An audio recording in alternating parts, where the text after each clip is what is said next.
Hey Skyfarers, and welcome to Aethercast, the Kharadron Overlords podcast. I'm Lee, the Arkanauts Admiral, and I'm joined by three great admirals today. We have, first of all, I'll go top and bottom, Mr. Beards of Glory, you might know him as in the Discord, Mr. Kyle Callip. How are you, Kyle? I'm good. I'm just chilling and still thinking about my last game. So, what happened in your last game then? So with the Barak Mhornar list that I had last week? Okay. I won against the Eels. I bashed my head against some ogres and then bounced off. That was kind of unfortunate.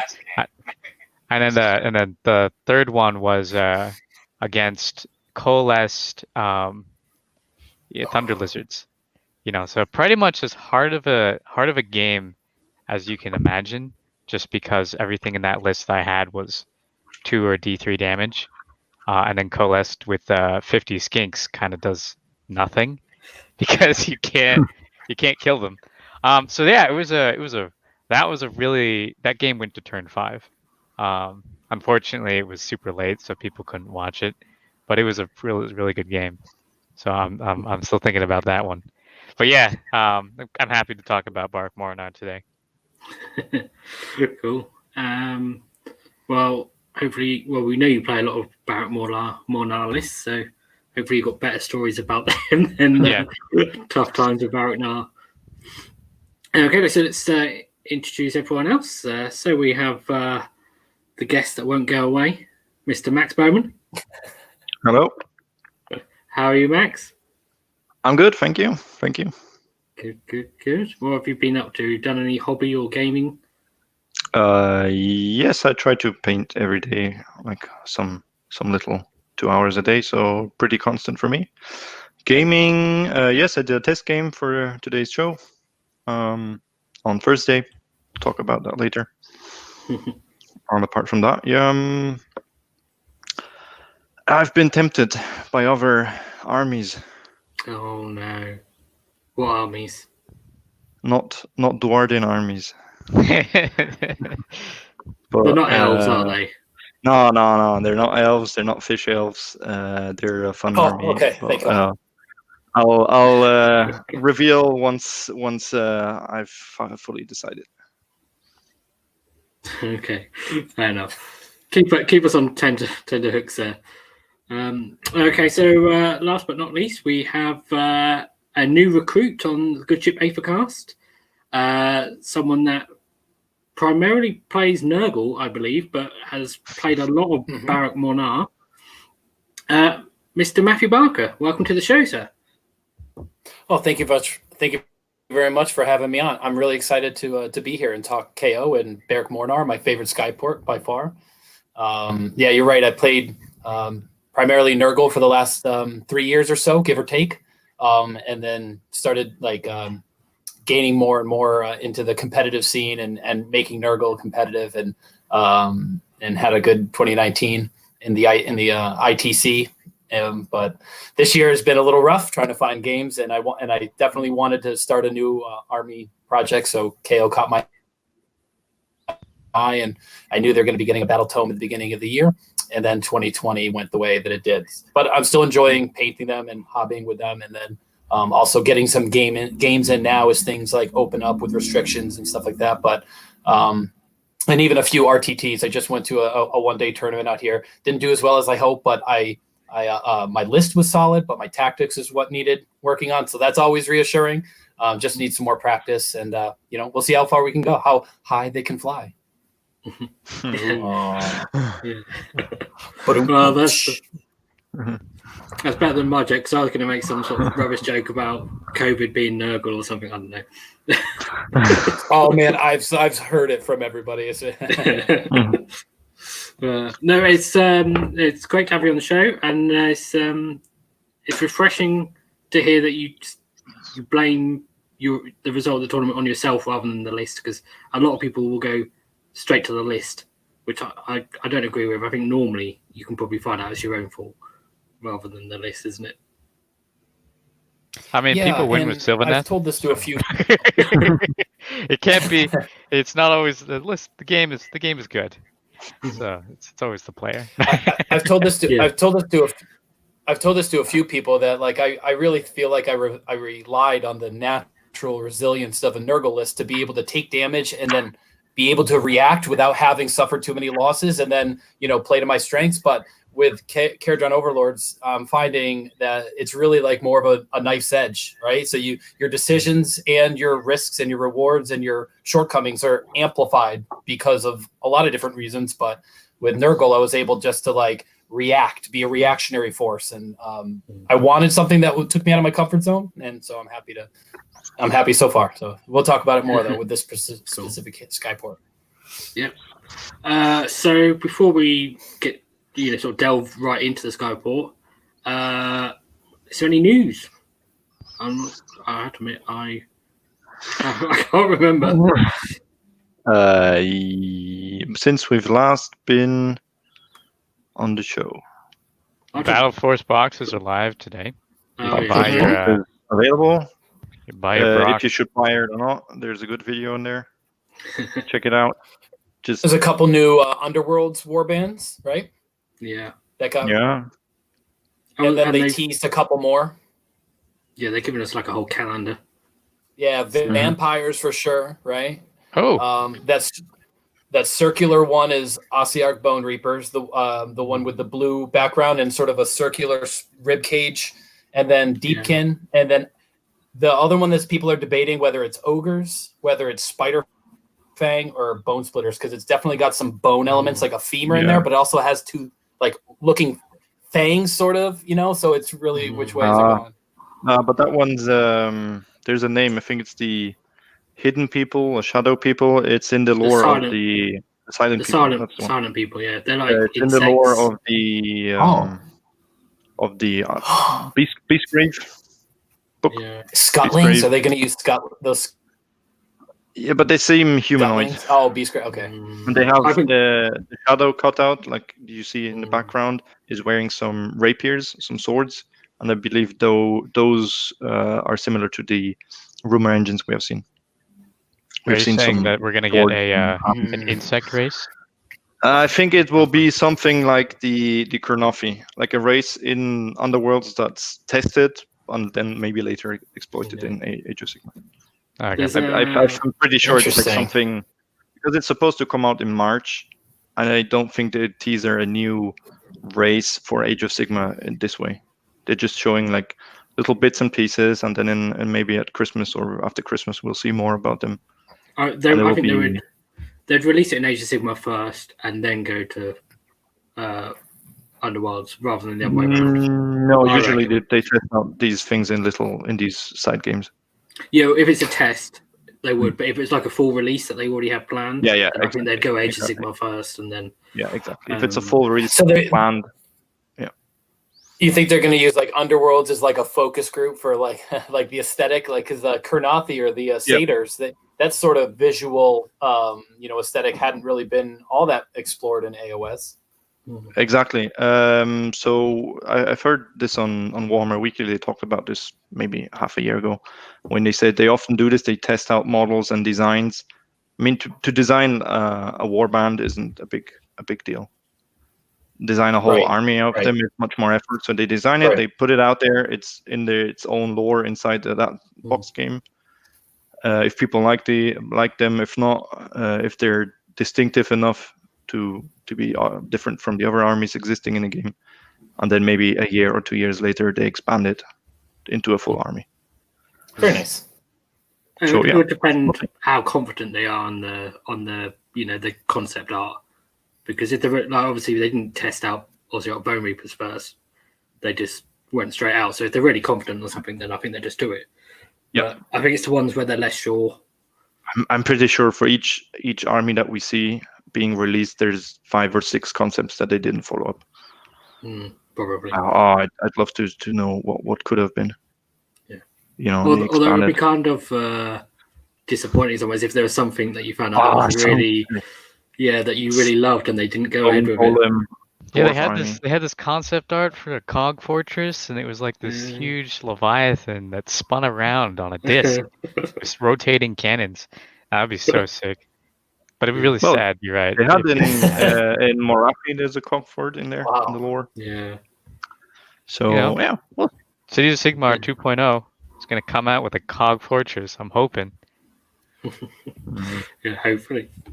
I just want to pull out this from the chat. Barak Mhornar is late because of the realm difference. If only you knew how much trouble we had with time differences and time zones. Oh dear. But no, other than that, news. There's not been a massive amount, I don't think, since last week. Has there? No. Really? I think everybody's just waiting for that December FAQ. yeah, that's the next big thing. I mean, I'm happy to see somebody binge watch these videos. Yes. That's It great. is long. It's like 8 hours, man. Yeah, Okay. binge watch is like one show. But there is one thing that it's not really news, but something I probably should have mentioned in my Battle Force box show, but I didn't know about it until someone commented about it. Is the Engine Master and dirigible suit? The Games Workshop website says that he comes on a 50mm base. Yeah. But he doesn't. He comes on a 40mm base. Mine's definitely on a 40mm base Interesting. because Brock So- is on a 50mm base, and that's the difficulty when you want to proxy him as Brock as him. Although they did change. No, mine's on a 50. I put Really? mine on a 50, I think. Yeah. Mine in Ether War he came in on a 40. Came That's on what a I built 40. him up. And the instructions say 40. I mean, so I- don't know. I used Brock and I just did a head swap basically with a Mizzen Master head from the Engine Riggers, but I took my information by going to the dirigible suit description on the Games Workshop website and I said, Yeah. 50mm. That's what Brock came with, so I was like, oh, perfect, then that makes sense. So I Yeah. didn't question it. Well, Mine's on a 50. yeah. Well, exactly. That's why I wanted to bring it up because I think a lot of people are going to be doing that now because they're going to be buying the Battle Force. Yeah. And obviously, in the video, I said, "Oh, it comes on a 40. Like, it should be on a 40mm base, so you had to get a base." And then someone questioned it, and they brought up the fact that it says that on the description. But in Aether War, I went and double checked the instructions because I still got the instruction book, and it says in more than one place on there, like 40mm base. If you look So- at all the pictures in the battle tome, in the art, in the photos, you can see them side by side, and Brock's base is bigger. Hmm. I mean, if they was in the instruction books, they're going to side with that because they can just edit it out their website, but they're not going to recall all the say all the instruction Yeah. books. No, and send Well, everyone on the bigger base. Yeah. So I'm assuming that the website is wrong. It's just like an error. But unfortunately, the official base size document, like the PDF on the Epic, he's not on there because Yeah, it's not. it's from last December. So hopefully, when the Yeah. December FAQ comes, that will at least will correct that. I think maybe we'll And hopefully that's the only change. That's it. That's Yeah. the only thing that needs to be edited. So I just wanted to hopefully anyone picking up getting a Battle Force and converting that Brock into an Engine Master will sort of be reassured by us talking about this. They'll probably just be worried now. Like, what do I do? yeah, everyone's frantically checking out their base size now. Yeah. I mean, hey, what's mine on? they've done this before. Like, there's something that released in the Indominus box in 40K. That was on a 25mm, and then they put it on a 32mm when they sold it like a month later. So, I wouldn't put it past them. Just update it. Be like, you know what? Engine Master Dirigible is now going to be on a 50mm. I can see that happening. You could make an But- argument for that's one of the reasons why he's better than Brock. Like, it's a very minor reason, but you can get slightly less models around a 40mm base than you can a 50. He shouldn't be because he's technically smaller. in the game. He's weaker than Brock, so he should be on a smaller base. Technically, in the lore, he's weaker. Technically, Yeah. he doesn't own the entire Skyport. He's not the Yeah. Grand Admiral of all the combined Yeah, but, fleets. I mean, he can get traits, so he can get phosphorite bomblet, so he's Yeah. gonna blow out Brock every chance he has. I want to I try think out really, those bomblets so bad in a game. well, they can be disappointing, but they can also be amazing. But unfortunately, that's the way it works. So should we just mosey on ahead and have a look at Yeah, let's get Barak into it. Mhornar then? Cool. Sure. So So we've got on screen the Barak Mhornar allegiance abilities. So we'll just go through them and sort of tell you what we think of them. So start with the first one, which is Fearsome Raiders. Subtract 1 from the bravery characteristic of enemy units while they are within 6 inches of friendly Barak Mhornar units. Yeah. Okay. Can be good because a lot of reasons, but it also is really bad because we have an army that doesn't stand next to you. I actually have some use for this personally, but in most cases, when you're playing this army, you're not gonna remember that this is a rule. No. It's a carryover from the old Battledome, and it wasn't even that useful in that either.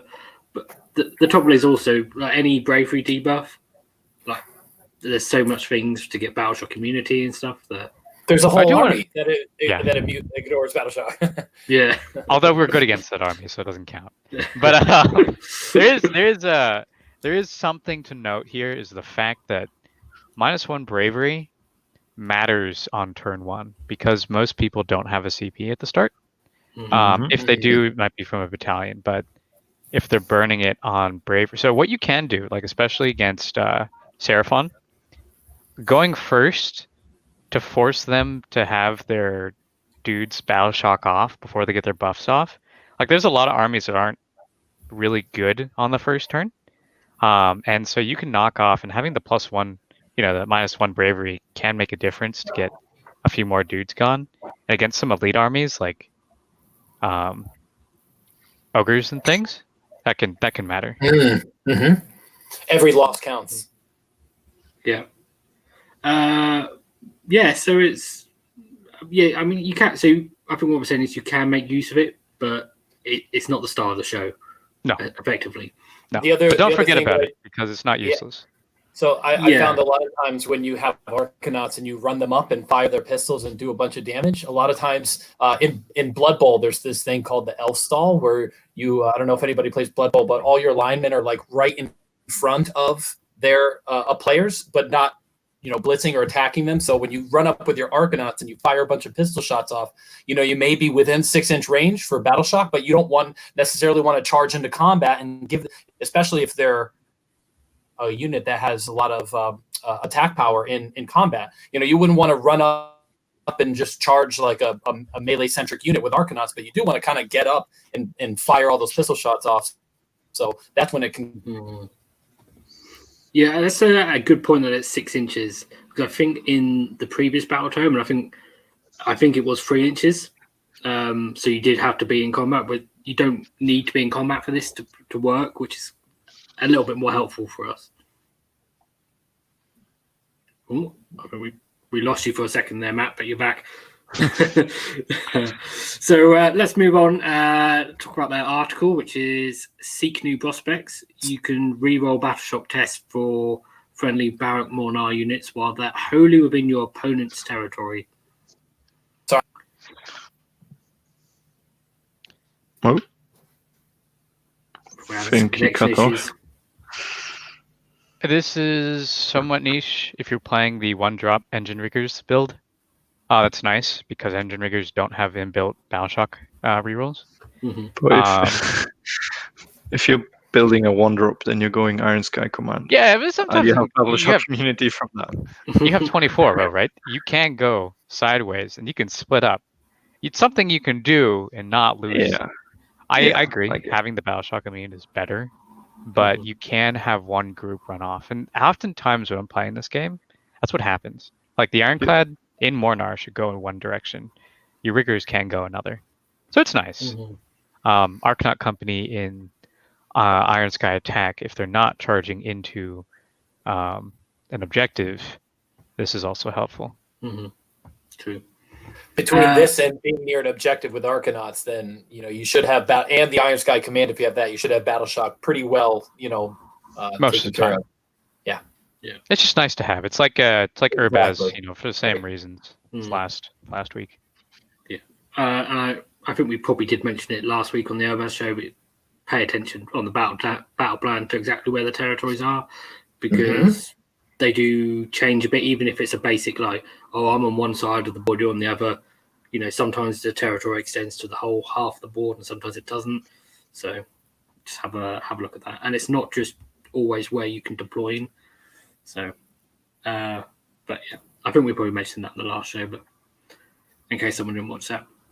So yeah, again, not the reason why you want to go for Barak Mhornar, but every little helps. So the next ability is Prosecute Wars with all haste, which is in your first turn, friendly Barak Mhornar units can run and still shoot later in the turn. And this one's, I think, is one of the. It's not the main reason, but one of the biggest reasons you might want to take Mhornar. I mean, it's fantastic for wanting to throw a spear into the heart of the enemy's army, right? Like with threat ranges, or maybe a unit they thought they were safe from, all of a sudden, you know.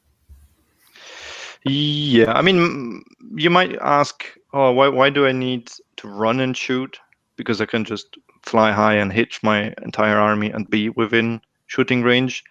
So the main use for this is either to get closer than 9 inches, if the setup allows it, or to get pistols in range which only have 9-inch shooting range. And 12 in the riggers. 12 with the rivet guns, yeah. Yeah, because they'll never be able to. You know, there's some battle plans that are 18 away. I mean, but riggers can hitch, and then they're 9 inches away. They can. Yeah, but if you're bringing 12, most of the time, unless you're going second. So in most situations where you want to go first, riggers will not be able to shoot turn 1. This allows you to do that, like actually shoot turn 1 with all your dudes when you're running 12 or 24 of them. Yes. And the good thing about if you're doing it with riggers is on like a 24-inch apart battle plan, even if you roll a 1 on the run, then you probably still get in range of something. Because the frustrating thing for me about this ability is Barak Mhornar has the run and shoot, and Barak Zilfin has the automatic run 6 inches. Like if you put them both in the same one, then it'd be great. But also, what's a bit disappointing is it's only first turn. Yes. I'd love if this would be 1 unit per turn or something. Ooh, yeah, that's nice. Yeah, if it was every turn, you'd have a bit more. Because the further the game progresses, the more often you don't want to fly high because you'll be 9 inches away, but you want to be closer on an objective, and then in the end, like 3rd turn, 4th turn, that'd be interesting to have. Yeah. Just I can run over there and still shoot you off. I can run onto the objective and shoot you off. I have used a large thunder unit on foot with max special weapons and starting on foot on the board, combined with this with a CP to make them run 6. So they're able to move 10 inches and fire. If you've already gone second, then the enemy probably or maybe has moved closer to you. So being able to have a threat range, of the guns that you want, the cannons of 22-inch range after they've already moved. I've played around with units of 15 Thunders on foot and see how they work. So because of this ability, which really allows a lot of mobility, and Arkanauts too, a lot of mass Arkanauts. This is great. I believe this is meant for Arkanauts. Yeah. Yeah, we can discuss. It's for anyone who's trying to. So I think it goes really well with the command trait too. So it's like, okay, you forward deploy something. The rest of your army needs to catch up. Most situations, yeah, you think, okay, the boats can just fly high next to whatever you forward deployed. But anything that's on the ground, or if you're playing Iron Sky Attack, you're gonna need to make a normal move. And this is very helpful for that. Yeah, maybe you should mention the trait first. Yeah, so you mentioned the command trait there, so let's skip the footnote and go straight to that. So the command trait is opportunistic privateer, and that has to be given to any model that is the general. And it's basically if this general is part of the garrison of a sky vessel that is on the battlefield after armies are set up, but before the first battle round begins, you can remove the sky vessel and then set it up somewhere else, anywhere on the battlefield, more than 9 inches from the enemy. And then if you do that, then the sky vessel can't make a normal move in the first battle round, and units in the garrison can't leave the garrison in the first battle round. So the first important thing I want to note about this is that it's the general, if they're in the garrison, can use the ability. Unfortunately, what that means is if you have an Endrin Master with dirigible suit as your general, he has to take this command trait, but he can't actually use it. It's a pretty big trade-off, unfortunately. So when you're playing Mhornar, you have to take... You're either going to lean into the command trait, or you're going to lean into the amendment if you're playing with 12 riggers or 24. Yeah, if you're stuck on riggers, if you're going, it's one or the that's other. Why I thought. That's why I said it's mainly for Arkanauts, because then you can do both. The other important thing to note about Barak Mhornar, unlike say Urbaz or Barak Mhornar or Zilfin, it doesn't have any other battle line options. It doesn't make something battle line, so you only have the option of Arkanauts unless you make the Endrin Master with dirigible suit the general to make Endrin Riggers or Sky Wardens battle line, and then if you do that, you basically lose your command trait. So yeah.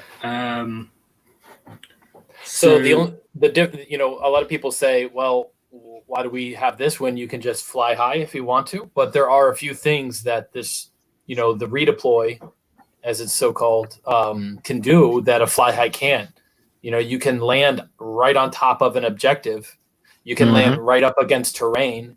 Some things that I've played around with doing, even if it wasn't for the to help me win that particular game that I was playing, a casual game, but to test some things out, is when you can redeploy in a bottleneck, maybe between two large terrain features. Maybe there's an objective nearby, deploying right there with a 20 or an 18 wound, 3-up rerolling save behemoth filled with 20 dudes with pistols just ready to pop off. And it's like, especially with something we're going to talk about in a moment, you can really just sort of make a big deny zone or a come into my area and you will get lit up sort of like situation. So yeah, that brings up an important point. In Zilfin, you need buoyancy aid to move 25 guys. In Mhornar, you can break the rules, which is kind of the lore. And you can put 25 guys in here with last word, redeploy it, and not have any of the penalties of not being able to fly high. But you can't leave after that, so you've sat there. But you could disembark. One turn. But I mean, also you got 25 guys in there. You're not flying high. Right. So something to think about. I was thinking about this the other day. I was like, man, it'd be cool if KO had a terrain piece. But then I remember that the Ironclad is a terrain piece. It's basically a fortress, like you said. It's 3-up save. It's got a 4-inch width and a 6-inch length. It's a terrain piece. You can put it down and just have this gunnery fortress that doesn't degrade. The Loontride has guys coming out of it. Our Ironclad has guys coming out of it. Yeah, exactly, right? Like it's. I mean, the annoying part is KO had a terrain piece, and they. So I've heard. Well, we've heard. There's 2 in the book. A couple of these sort of, I don't know. Future releases, guys. Have hope. Yeah. There's a couple of different sort of things in the lore that could be terrain pieces, unfortunately. But there's a few things this ability can do. We mentioned the fact that you can get around the capacity issue. So if you have a frigate, you can have 15 guys and redeploy. If you have an Ironclad, you can make a bit more use out of it because you can get the 25 in. And you can go onto terrain. You can go on top of an objective. I think going on top of the objective is potentially really useful in some of the battle, something like Places of Arcane Power, because the objective is so small that you can actually you can't completely block off the entire thing, but you can block off their whole side of it, and then they've got to go all the way around the ship to move onto it. So, we'll talk about why they might not be charging the ship in a minute, because it might not be possible for them to charge the ship, but even if they do, then they might not be able to get all the way around onto the objective or even pile in, and then it could take them a couple of turns to shift and ironclad. Yep. Some of the other things that this can do. I had a list earlier and I've forgotten them. Oh boy! Oh, Well, I'm sure we'll talk about them when we go Yeah. through this. Yeah. The other thing is you can bait with it, which I think was what Kyle sort of half mentioned earlier. So you can, because You it can happens. bait. It happens before the game starts that you do your redeploy. So it's you also can- important to note that happens before whoever is deciding who goes first or second. Your redeploy move happens before that decision is made. So if you are not the one who is controlling that decision, you are at the mercy of your opponent. Yeah. So you need to have a plan for what you're going to do. Or you want to be low drops, and I mean, which is effectively having a plan, obviously. But if you if you're low drops, you have a. I mean, if you go I into the never match thought about without a that plan, I mean, Yeah. okay. Yeah. I realized I was like, okay, I was thinking like, man, that's brutal. I've never actually have I been doing it wrong this whole time? And you're like, yeah, if you underdrop them, it doesn't matter. Oh yeah, it's not 40k. I am always making the decision. Yeah.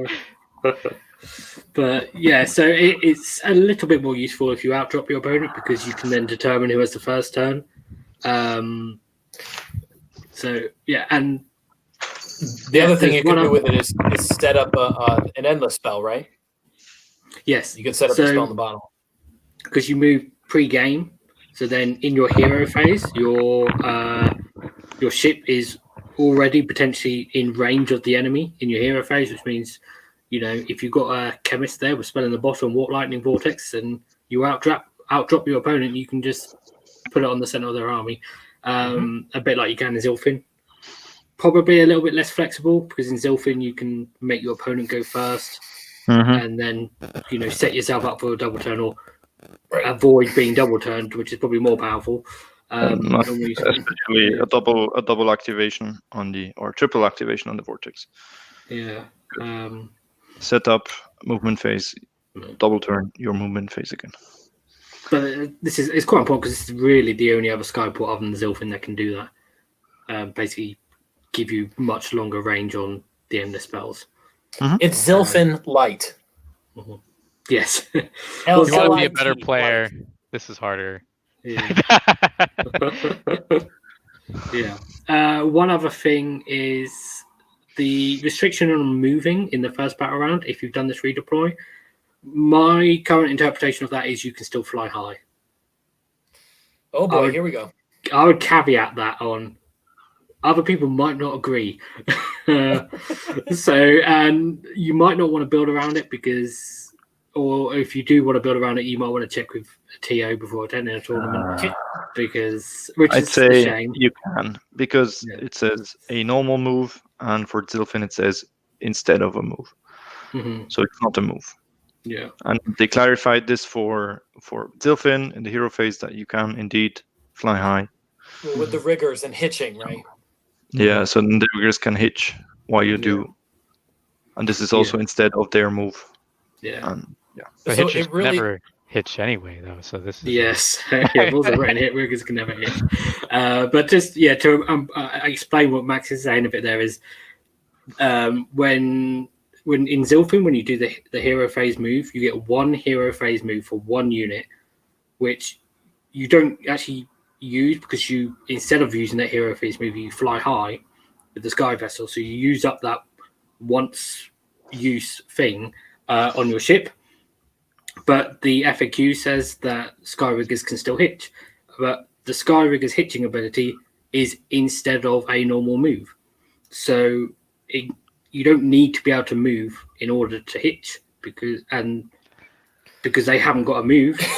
So in the hero phase, so you don't need to be able to move if something's instead of a normal move, basically. So this is a So good have I thing to explained that argue. well? It's a great thing to argue if you want KO to be nerfed in December. So you just go to every tournament and say, "Hey, this is how this works," and you'll make sure that our army gets nerfed. Well, it's such a weird thing because it specifies instead of. So you go to look up, okay, well, what does instead of mean? And you have to basically decipher what the writers of the rule intended, which I hate doing. So if you just go by the letter of the law, it all comes down to whether instead of means, do I trade one thing for the ability to do another, or does instead of mean instead of I'm not going to do this one thing, I'm going to do this totally separate other event or ability. So it really is dependent on that. Yeah, I agree. I'm not gonna, I'm just playing devil's advocate here. I've never actually played it like that, but neither it is kind of nuts. I might in some casual games just to say, hey, I want to practice this. So if it ever does become like concrete clear, then you're just good to go. But other than that, or you just ask every TO and then you have another tool in your toolbox. Yeah, but they won't know. So yeah, well, you ask them before the event, and therefore they have time to work it out, research, and then if they say no. And but it's worth mentioning and worth knowing that if you try and do that, you will probably get some pushback from your opponents.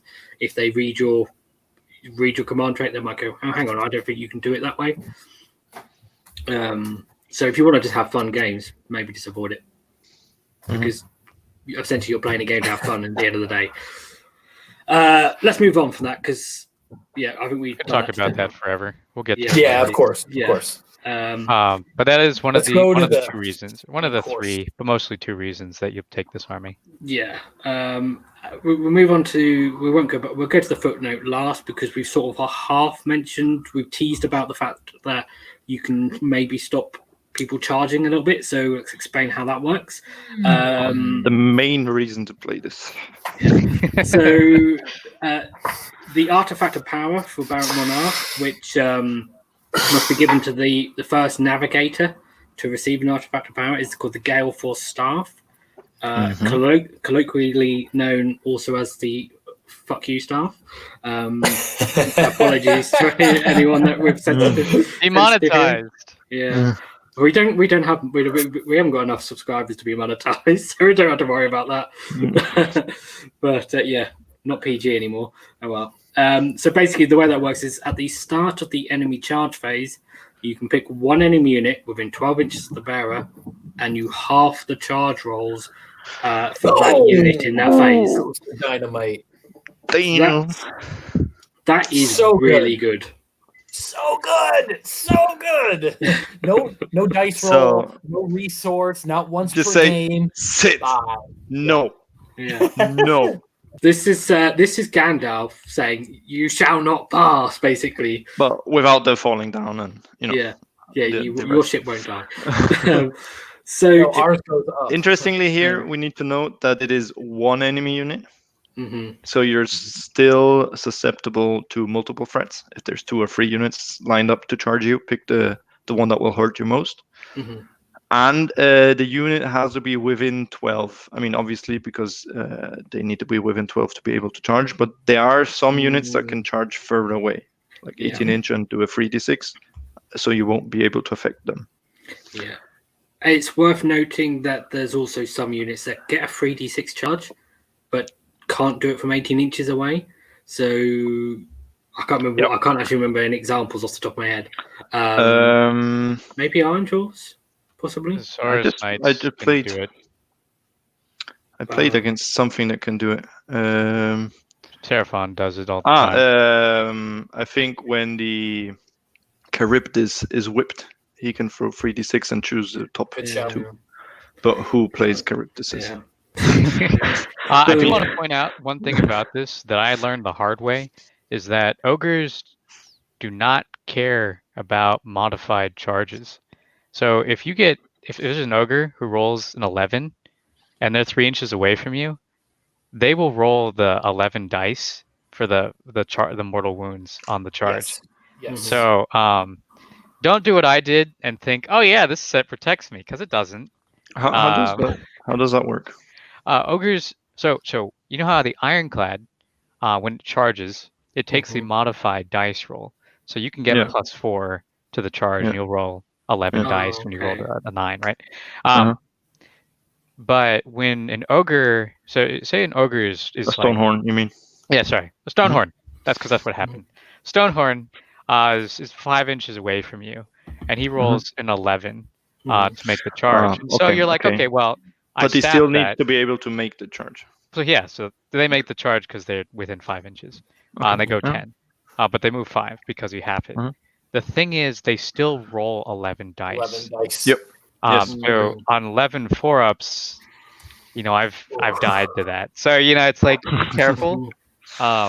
Really, really know your opponent's rules before you kind of lean into this, because you can get it can be unfortunate. Yeah. In a similar vein as Kyle just explained, I know it might be a little bit more niche, but like stuff like Legion of Blood, they auto charge 6 inches. They can never roll lower. So if they are within 6, they don't even have to roll dice. So they just move 6 inches and you can't modify it. So that usually comes into play like it did for me when I got charged by 10 Blood Knights. Yeah. I think there's probably two more things about this.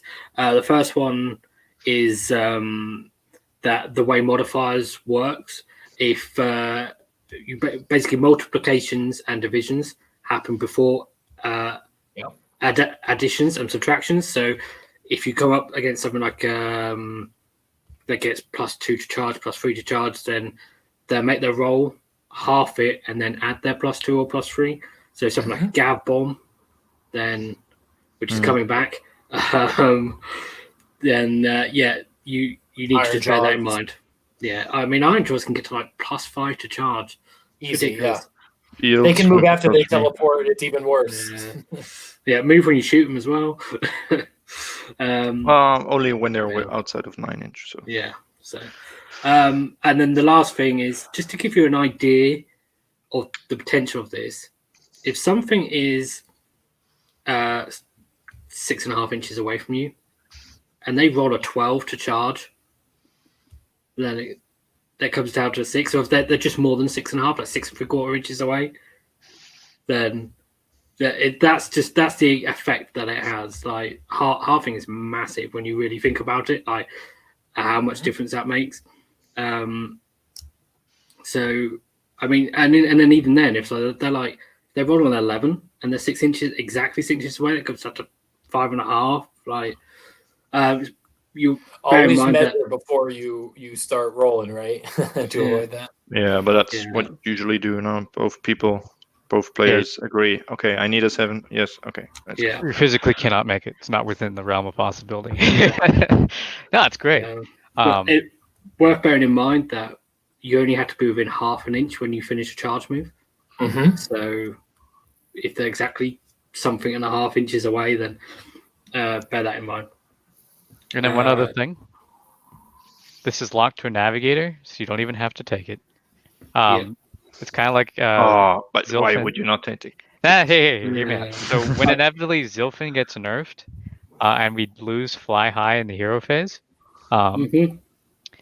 I was running this before the GHB update, where this was the only way to get Warp Lightning Vortex deployed legally, because it wasn't clear on the other one. It was not illegal. It was just not clarified. It wasn't clarified. Those are just guidelines. Yeah, that's Mhornar, right? This is guidelines. So anyway, so you could take two chemists and take Spell in the Bottle without needing to take a battalion. Just something to think about. Although, if you're doing this, you want to take a battalion because you want the first drop anyway. But, I mean, if there's a Skyport to pull a dirty trick like that, it's going to be Mhornar, right? Yeah. So I abused it. I was running the raw vent plates with, I was like, okay, well, we're playing Mhornar. We can cheat a little bit. So you didn't want to do Zilfin because you weren't sure if it was legal, but you went with vent plates. I was reading the letter as it was written, and it was legal. That's Mhornar. There's nothing illegal. That's KO. The code. So I think before we go on to the footnote, we sort of half mentioned some things when we were talking about the command trait, but we haven't explained because we hadn't explained the footnote, the artifact.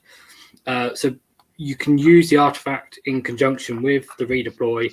So if you measure out how far away you're redeploying your ship to, and you're not going to take the first turn, or you haven't got the choice, you know that, oh, well, they can move X amount of inches, and then there'll be X amount of inches away. So, you know, a 12 will become a 6, and then it won't be a charge, or you know, they need a 12 or 11 won't work, and they're unlikely to get a 12 if you want to be risky with it.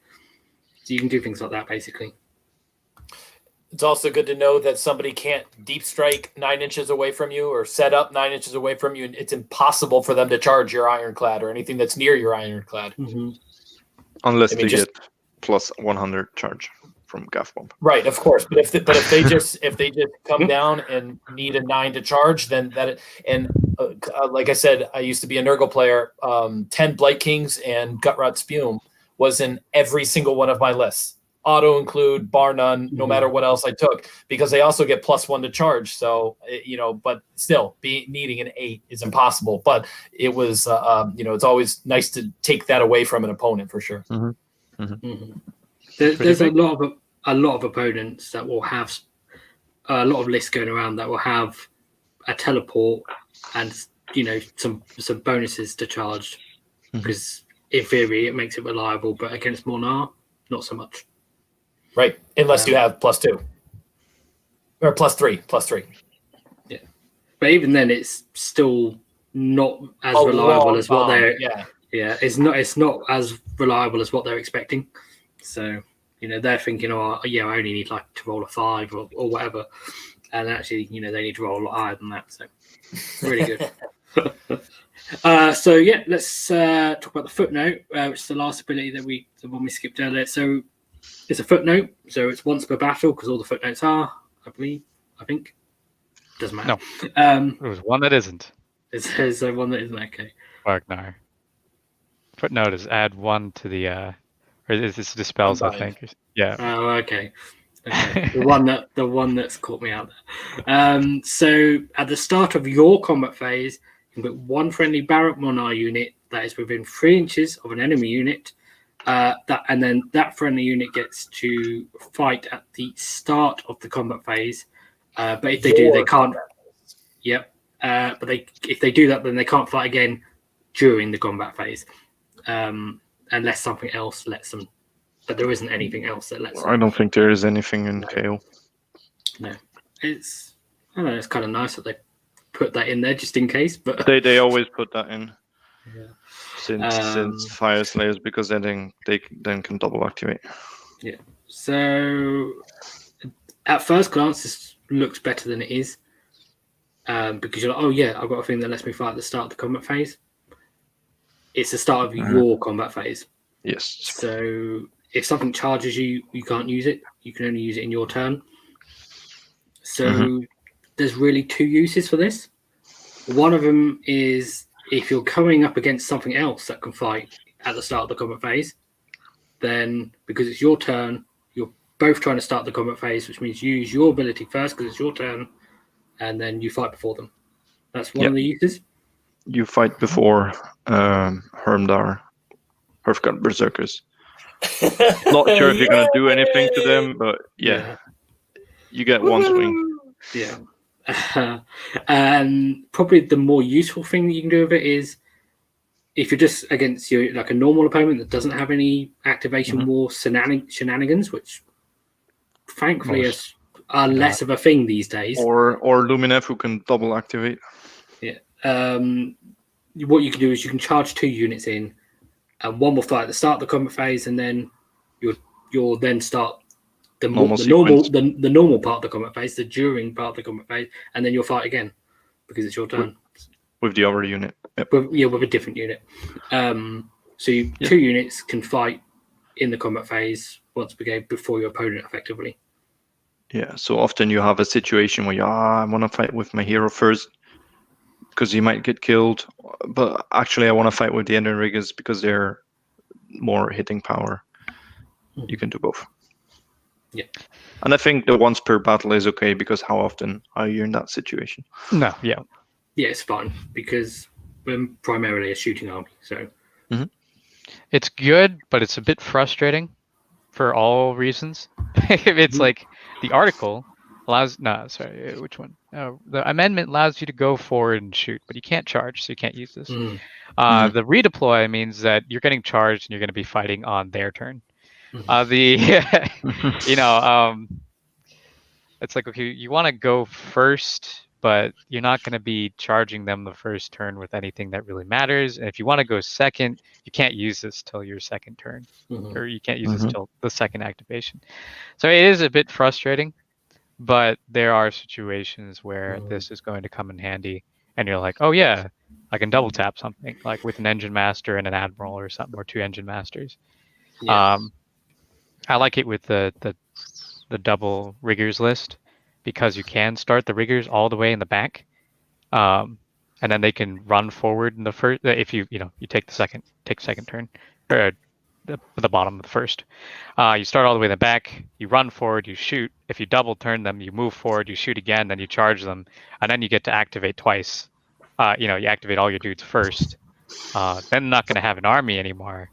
And so there's some really fun things you can do with this, with the 1-drop rigger list. We'll see later. But Yeah, it kind of is like a weird, like, smattering of abilities, right? Like, you've got to fight first, you've got to redeploy, you've got to half charge, you've got to run and shoot. At first glance, I looked at this and I'm like, what is this Skyport trying to be, right? Like, what, like, Zilfin is like, not necessarily Alpha Strike, but being able to get in your face and get out.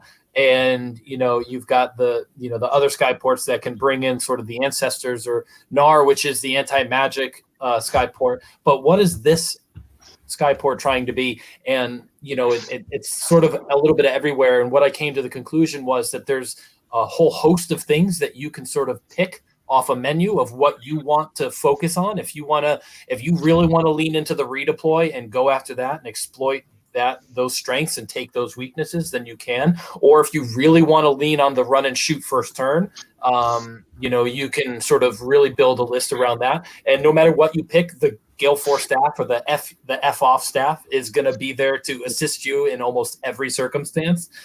So that's kind of what I came down as we're looking at the whole Skyport now with all its rules talked about. Yeah, I'd agree with that. It's very difficult to lean into all of them because of unit choices and things. You end up having to really end picking one or maybe 2 of them and really trying to go behind that. And maybe the other ones that you don't lean into come into play at some other point in the game, but it's not going to be like, the stake on your plate. It's not going to be the main focus. True.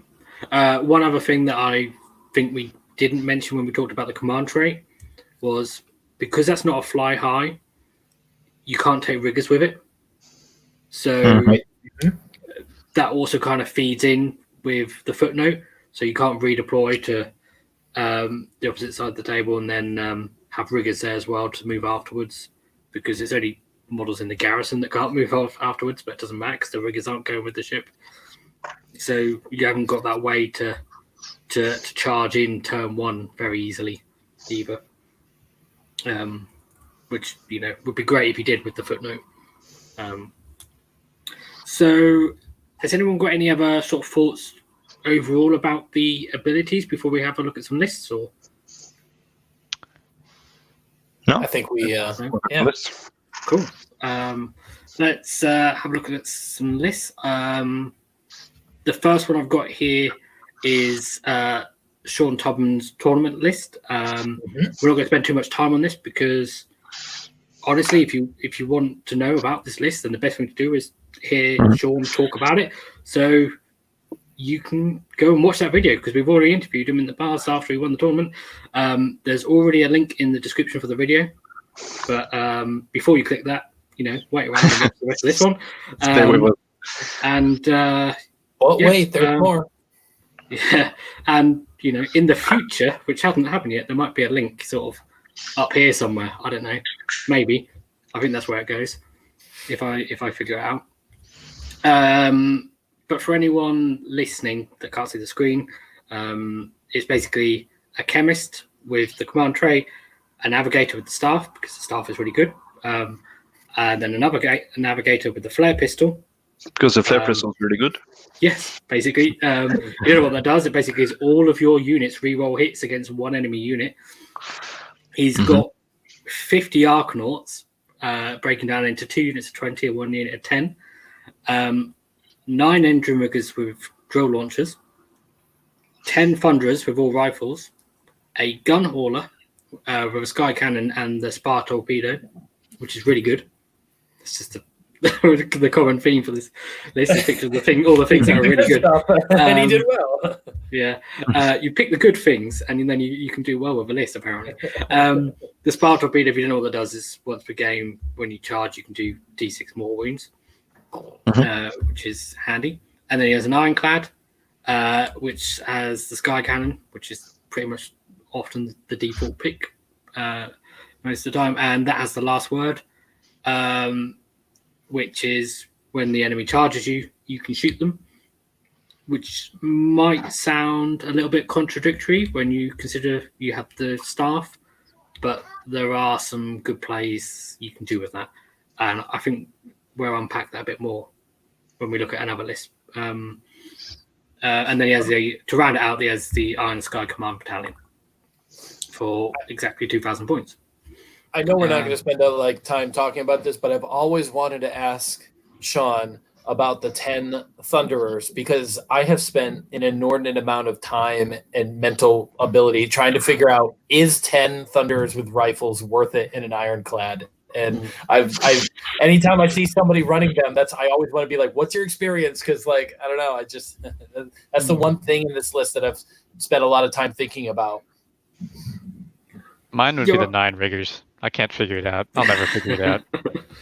I got a here. I can't really say anything I asked him about the 9 riggers, and he gave me an answer. He said, I remember his answer. His answer was that he wanted a unit that could do some damage in the shooting phase. That's why the 3 drill launchers are there. But he also wanted a unit that could take advantage of the always strike first. With 6 saws and the mizzen master, you've got 7 attacks. Whereas if you had, and also there is a points constraint, right? Like he's at exactly at 2,000. But he wanted a unit that could do damage in the shooting phase, but also could have enough saws in the unit that could take advantage of that. If I may paraphrase Shaun, while he's and I think he also mentioned some stuff about using them as a little bit of bait so that people didn't charge the ironclad as well. But it wasn't so huge that he would be risking a huge amount of points as a bait. 300 points is a lot. I don't know. Nothing. And I think the Thunderers are also there. Yes, they stay in the boat, they shoot, but if needed, he can drop them out. And 10 Thunderers on an objective is 20 wounds. It's good. Drops wounds. The thing with Thunderers is, yes, they can be a little bit disappointing with their output when you just got a unit of 10 and they're all rifles. But it's all of that damage output has got 18-inch range. 22 shots.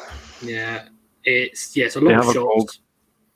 They got a gold. And if they stay in a boat, they can use the gold. They don't need it to reroll saves. And you measure from anywhere on the base. I can't stress how huge that is. Because no other army has ranged units where every single unit in the every single model in the unit can fire all the same time. Point. Like that is huge. Huge. Yeah. The only other army that could do that is Seraphon in their pyramid, but they can't teleport their pyramid, so screw them. They can't get that many. Yeah, they could get 20 wounds in the pyramid, but then the pyramid is full. So So sorry for speaking over you there, Carl. I just wanted to say screw you to Seraphon.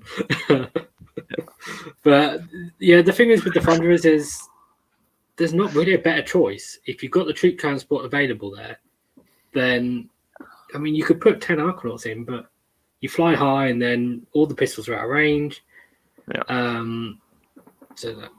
That's you're paying for a transport. Like I always think about that. The Ironclad is included in its price tag that it can garrison 15 dudes. So if you're not using that, that's like, when you're playing frigates and people are always disappointed by frigates. being 220 points when they're 250, it was even worse, right? And you're like, well, this doesn't do damage. And it's like, well, that's because you're paying for a transport that has a gun on it. You know, like in 40K, you know, it's like expecting your Rhino to carry an army. You know, it's like that's not what it's supposed to do. It's a transport. So you know, you want to put something in an ironclad usually. Where in Mhornar you can just use it as bait, which is pretty good, but it's 500 It's expensive points. bait. Yeah. I mean, you said the riggers were expensive bait, but this is more expensive.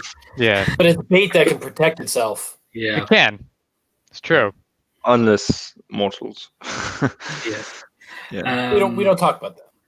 Yeah. They don't exist. Details. I said we weren't going to unpack the use of the last word on this list because I thought we were just going to skip past it, but we have actually spoken about this list for a while now. So should we unpack it now, or should we? I mean, I'll talk about it a lot on mine. So it's a running theme. I think last word is one of the main choices for a trade for the Ironclad in Barak Mhornar. There's 3. Okay. 4 good ones. Actually, there's 4 good ones. 5. We know there's just Okay, one. well, we'll go over it real quick. We're simple. now. It's simple. So the Gale Force staff stops one thing from charging into you, pretty much, right? Like, you want 2 things to charge into you, and usually you can get yourself in a situation to do that because you get to choose. Now, the reason why you want 2 things to charge into you is because the last word is just free damage. Like, there are very few things that in this game that you're going to die to just one of them.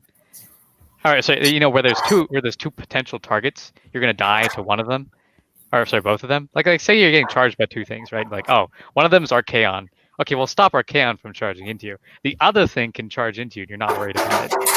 You know what I mean? So what that means is that the last word is just always free damage with Gale Force staff in a situation where you're okay with one of those 2 things charging into you. So it's just like, oh, come at me. Like, you know you want to. I'm sitting on the subjective already. I'm just going to shoot you when you get here because I have Overwatch. It doesn't hit on 6s. It hits on 3s. You know, so it is fantastic with this. Now, we will talk about maybe some other options for the Ironclad, such as taking the Battle Ram or taking the extra move or taking the 2 extra wounds if you really want to be bait. But you know, I was telling this to Matt the other day. It's like you could shoot your gun 6 times, or you could shoot it 20. And so, you know, like, why not just shoot it 20? Which is the extra 6 comes from the last word a second time, and being in range your carbines. So you're going to be in range with your carbines the first turn. It's interesting that you mentioned Archaon, because this list is ideal to fight Archaon. It is. Navigators, if you roll good on your rolls, you can quarter his move because he's a flying unit. So that's the normal Navigator Ether Storm ability, and the 3+. You can have a flying unit's move that stacks, so you can quarter his move if you roll well. And then even if he's within 12, then you can half his Yeah. check. So you do the same thing with Terrorgeist. The things He's you not going can't do anywhere. this to is Stonehorns. So when you're playing against Stonehorns, Yeah, because Don't- Thermal Rider Cloak doesn't exist anymore.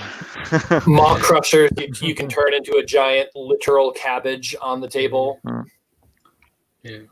Yeah. So are we're literally like the only army disappointed that Stonehorns lost the Thermal Rider Thermal Cloak? Rider Cloak. Yes! And the Keeper of Yeah. Secrets. Yeah. Bring it back. I've Yeah. also wondered if you just say, like, you have a Terrorgeist and then you make it not fly with the Warp Lightning Vortex, does that also mean you cannot hit it with the Thunderbolt? So No. the Warp Lightning Vortex only takes fly away in the movement phase. The Navigator ability happens in the hero phase, where he's still flying. Okay, so it's not just it removes its ability to fly No, at it all. just It's says cannot fly in the movement phase. okay, well, thank Yeah. God, because that's something I always wondered. Yeah, But it can they can charge. basically they're flying. still a flying model, but they basically sort of temporarily lose their ability to fly. They don't lose the fly forget how to keyword. fly. For They the still have movement the phase. fly thing. They can Yeah. pile in flying and they can charge flying. So it's a bit weird, that one. Yeah. Yeah, it's a little bit strange. But it's good that you brought it up because, that might be something that someone sort of ask. R.I.P. Thermal Rider Cloak. Yes. I saw somebody give their Great Unclean one the Thermal Rider cloak one time, and I was like, "Oh, come on! How are you going to model that? Like, how are you going to sell the Great Unclean one as a flyer?" Flying carpet. Yeah. Yeah. Poor Vince Ventrella as well is very salty about that. But Vince, if you are watching, which you're probably not, because you don't he doesn't like dwarves. That's why this is some obscure thing channel. We have a solution, a replacement for the Thermal Rider cloak later in the show for you. Unfortunately, it's only for an Aetherchemist, but we have a replacement. Let's move on to the next list. So this is your list, Matt. Do you want to talk us through it? Yes, it is. Hello. Sure. So I have a Barak Mhornar Iron Sky command list here at 1970 points. I always really like to be at 1970 because I really like triumphs.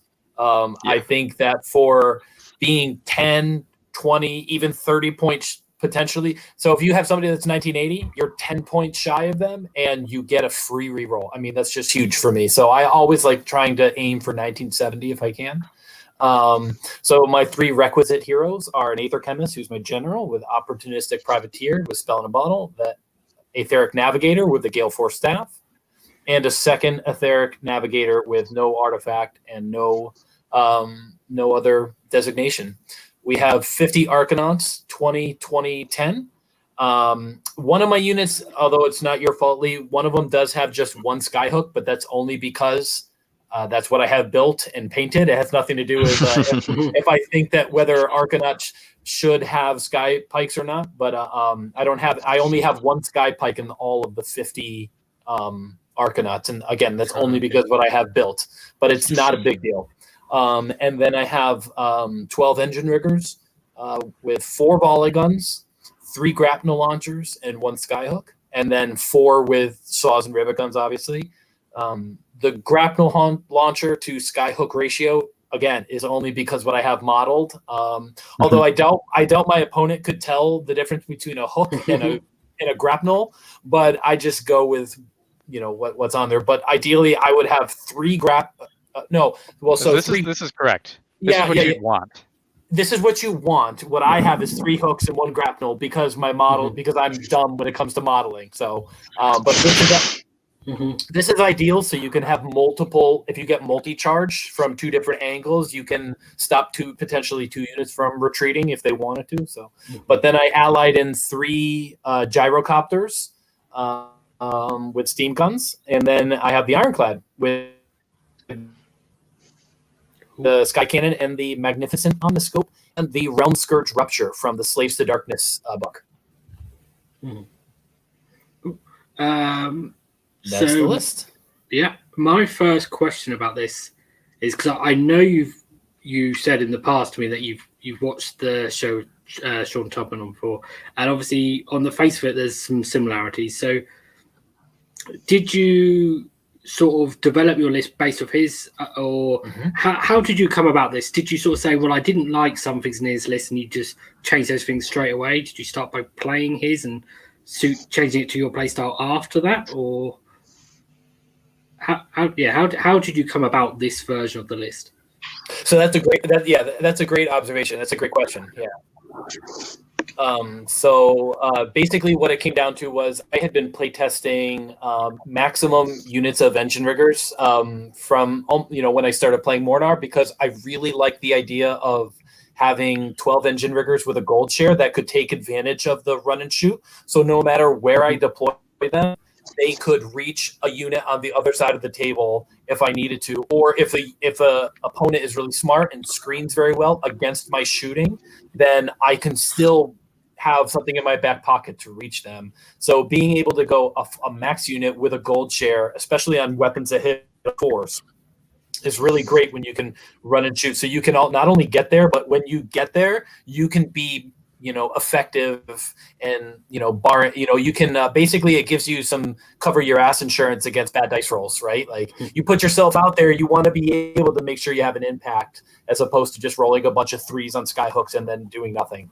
So so I always started with the 12 engine riggers and the Iron Sky Command and the Arcanaut, the Ironclad, I'm sorry. Played around with the Realm Scourge Rupture, which I just absolutely love in combination with the Gale Force Staff and the Etheric Navigators. So basically with the list, I wanted to lean into the movement debuffness of that Barak Mhornar plays with. You're already taking a navigator because you got the Gale Force Staff. You double that up with another navigator. And then the Realm Scourge Rupture, for those that don't know, is the Slaves to Darkness Endless spell, and it's what I call a wall spell, right? So it's like the Prismatic Palisade. It doesn't block line of sight, but it's that shape, and you place it wholly within 9 of the caster, and then it immediately moves 9. And anything that it passes over or ends its move within 1 inch of automatically have their move characteristic and automatically take D3 mortal wounds. It's 60 points. So it's 20 points cheaper than the Warp Lightning Vortex, which is helpful sometimes. And what I like also about it over the Warp Lightning Vortex is that the damage is automatic. Maybe I just have poor luck with rolling for the Warp Lightning Vortex, but the fact that it automatically does it is nice. And then, it just synergizes with those navigators and the staff. Originally, I had in the list 6 other engine riggers that had just saws and volley guns that fit in the battalion. But then I talked with Max, and I thought 3 Gyrocopters was 210 points. And so when I talked with Max one day, he was like, "Oh, I want to see how to fit 3 Gyrocopters in this list." And I'm like, "Well, I don't know how to make 210 points." He's like, "Well, you only need 180." And then I was like, "Oh, really? Huh? That's interesting."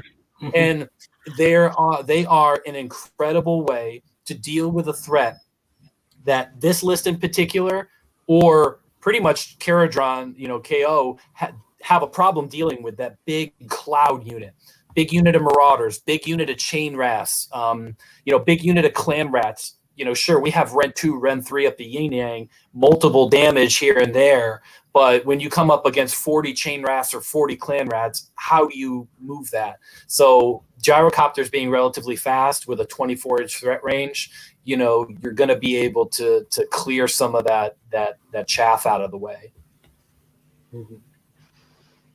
And then I had a question lined up, but I want to, because of I've just spotted 2 typos on there, which is really annoying. And one of them's copy pasted 3 times. So, that's really annoying. I found it. Yeah. Where's Waldo? Yeah. Sorry, that's distracting me. I had a question like that, but because you were mentioning about the big cloud units, and one thing that's just occurred to me with this list is because you've got the bodies, your main thing that's going to stop you winning out on objective is if your opponent has bodies. So it's really important for you to take out their large units, basically. So that's really handy because their elite units, sure, they're going to be killy and stuff, but if they're not going to outnumber your Arkanauts on objectives. Right. And if you can and they might kill half them, but you can make them Battleshock immune, then you still have more models on the objective, which is going to be really handy. Do you find that comes up in your games a lot, that having these extra bodies is really helpful? Well, a lot. One of my my buddies, Garrett, we were talking about this list, and he was asking me, "Well, don't your Arkanauts have a lot of shots that can deal with some of those, weakly armored, high quantity units?" But that made me thinking, my Arkanauts I want as an occupying force, right? I don't want them, if they don't have to, run up and run into the enemy's front lines. I want them on the objectives. Yes. And so something that I can, with a small footprint that's quick, has a high range of movement, can go where I need to and then do their thing, as opposed to relying on the Arkanauts, which also have a short move. Now they can run and shoot turn one, but then that also means if they're not on the objective, they have to double back. And so I want them sitting on, getting there, and then sitting, and then popping off a couple skyhooks every now and then. The Gyrocopters, in one of my games at this RTT that I just took this to, like I said, I didn't do too well, but that wasn't the fault of the list. It was the fault of the pilot in a couple critical decisions. There was one list I played against that was a Demigryph Heavy Knight, a Cities of Sigmar Hammerhall army with close to 20 Demigryph Knights, but he had one unit of great swords. And so right at the beginning, I'm like, that's where my Gyrocopters are going, because nothing else in my army can get within 24 inches of that thing and just completely melt them away, like just vaporize them. So my Riggers can take out the general on Griffin or the big unit of Knights. My Ironclad can go after that too, but those Gyros, they go after the weakly armored ground troops. Cool. So having the 50 Arkanauts in the list, was that a starting point for you? Or did you start with less and add more in, or did you start with more and decrease them down to 50? More. Did you always? Right. So I originally had I enjoy List Hammer so much, so I make a lot of lists all the time, and sometimes they're kooky and crazy, and sometimes they work. But I have this one base template that's about 390 points short, and so that's basically over the last couple of months I've been adding things in and taking things out and really trying to figure out that last 390 points. And it's basically this list, but less Arkanauts. And I experimented with a Celestin Prime. I've experimented with groups of Thunderers in various configurations. But I really like how this list. I like having the Arkanauts. The more I use them, the more I warm up to them, even though I was maybe not Gary Percival levels of resistant, but definitely very resistant to using them. I even had I bought a secondhand army that had 80 Arkanauts, and I sold 50 or 60 of them. I'll never need more than 10 or 20 of these guys. And then slowly but surely, I've been buying a box and buying another box and buying another.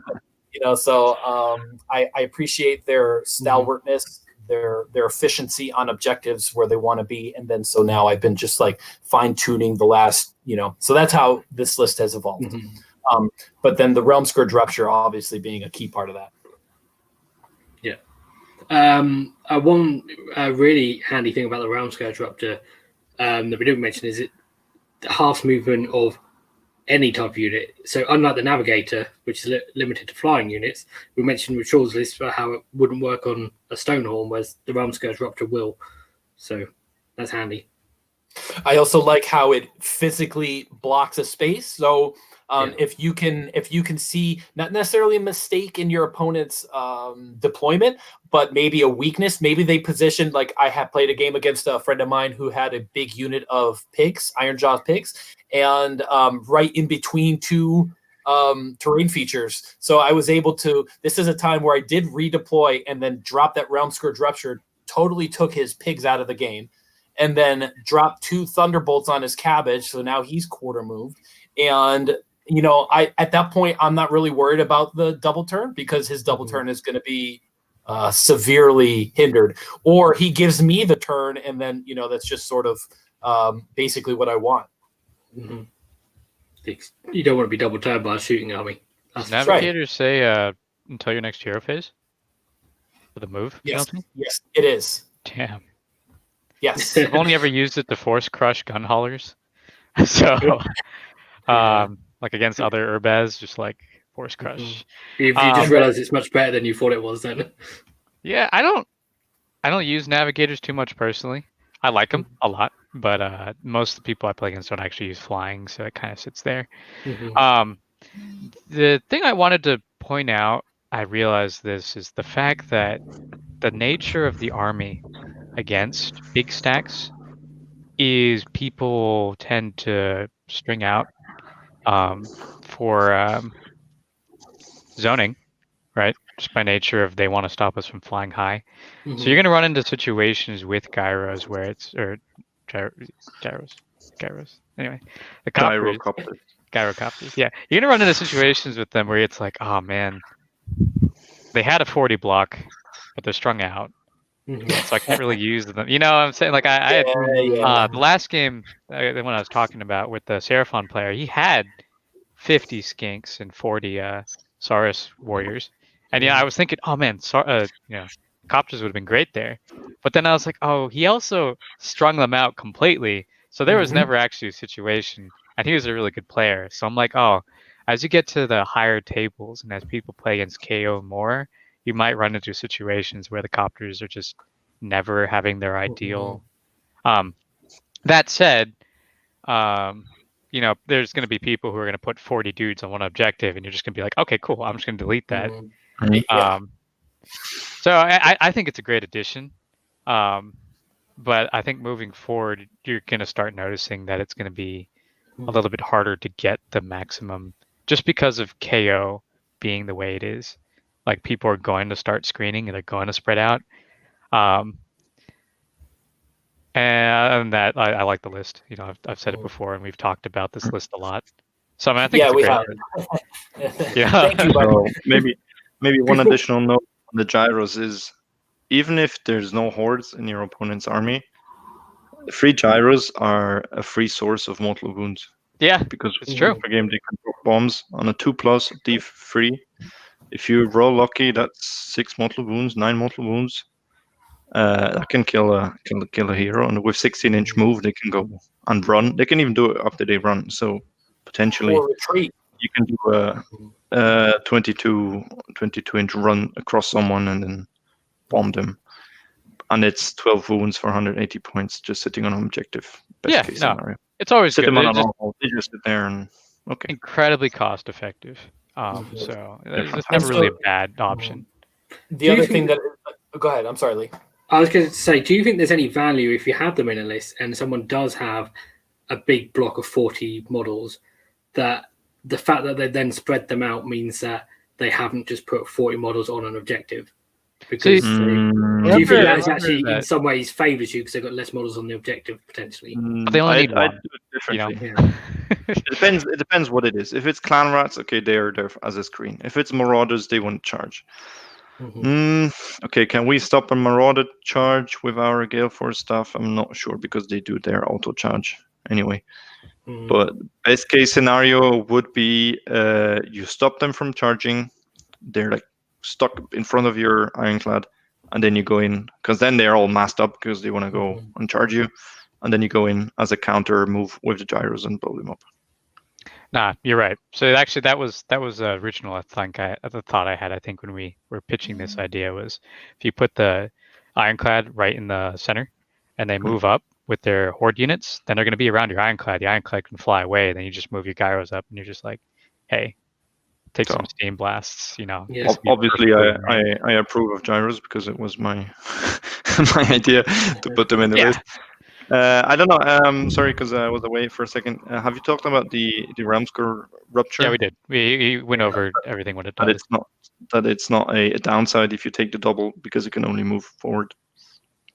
So even if your opponent move, because it's a predatory endless spell, if your opponent moves that spell, there's no downside for you to take the double, because he can only move it forward. So the best case scenario, I think, and that's what Matt plans to do, is to set it up in front of a unit he doesn't want to move that far, because they need to move around. They're half moved by the spell. Then if you get the double, you hit him with it again. Or if he gets a turn, you move it, and anyway, you can move it a millimeter forward or over them to affect them again. There's no downside to that spell if it's positioned well. Yeah, it's really good. I don't know if did you catch all of that, Matt? Because we lost you for a second. Yeah, sorry about that. I'm in my basement, so my internet bubble is. I'm on the fringes here. Sorry. But I get the gist. Do you normally put the Realms Gyrocopter in front, or? So I've been experimenting with keeping the chemist actually on the board, or deploying the chemist on the board. So not only can he buff the engine riggers with reroll once to wound, but also if I need to spend a CP to make one of the big Arcanaut units inspired, then he can be on the board to do that. But so usually he's a little bit closer to the front lines. If I do have a good target, I play against a friend regularly who runs a Legion of Bloodless, but he also has a big unit of Chain Rasps and also a big unit of Blade Geist. So it's always not in the best position to be used. So it's not, so it's just nice to have, but it's not necessarily like, the key thing to my strategy. It's a good point. You should make the Navigator your general, because there's no reason the Chemist has to be, whereas having the Navigator your general means that you can have the choice to put the Chemist on the floor and not lose your redeploy.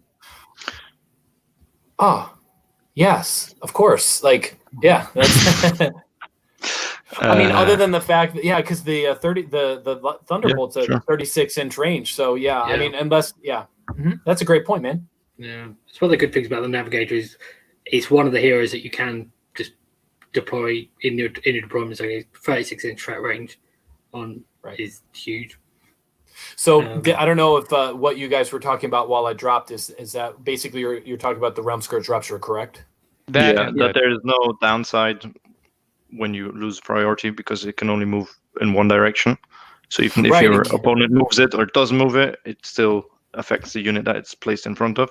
And also if he dispels it, the effect happens before the round, so still have moved. And it lasts until the end of the battle round, so which is nice. Yep. Yeah. It's a cool spell. Do you know if your opponent is able to move it? Do they have to move it? No. So they can choose not to. But it's still it can move up to 9 inches. Okay. But here's the thing: it can't end obviously over like the middle of a block. So you have to use that to your advantage, but also watch out for that. So if they can't possibly move it anywhere, then it, so it can end up just like clogging up a whole area. Or if you want it to really move and go past to hit something behind it, then if there's not a place to land. So sometimes I kind of, even if I don't have a great target for it in the first turn, say I'm going second and they didn't move and we're really far apart, or they didn't move up very high, sometimes I'll just sort of set it off in a direction and try to anticipate where they will be as it's sort of passing. Because of that consistency, where it's the direction it's going to go because it can't be altered. So I'll sort of set it off on its own thing, on this own like course of destruction, and hope that it clips the right number of units. But it's also nice to use it like a fullback. And sorry for the NFL, the American football reference there, but sort of use it as like a lead blocker and sort of like move up units behind it because it can never come back on you, and it can do damage and slow things down right in front of it, and you can just boom, boom, boom, boom, walk up and That's a really good point. I hadn't thought of it like that. Yeah. That's a good point. And what behind a tank.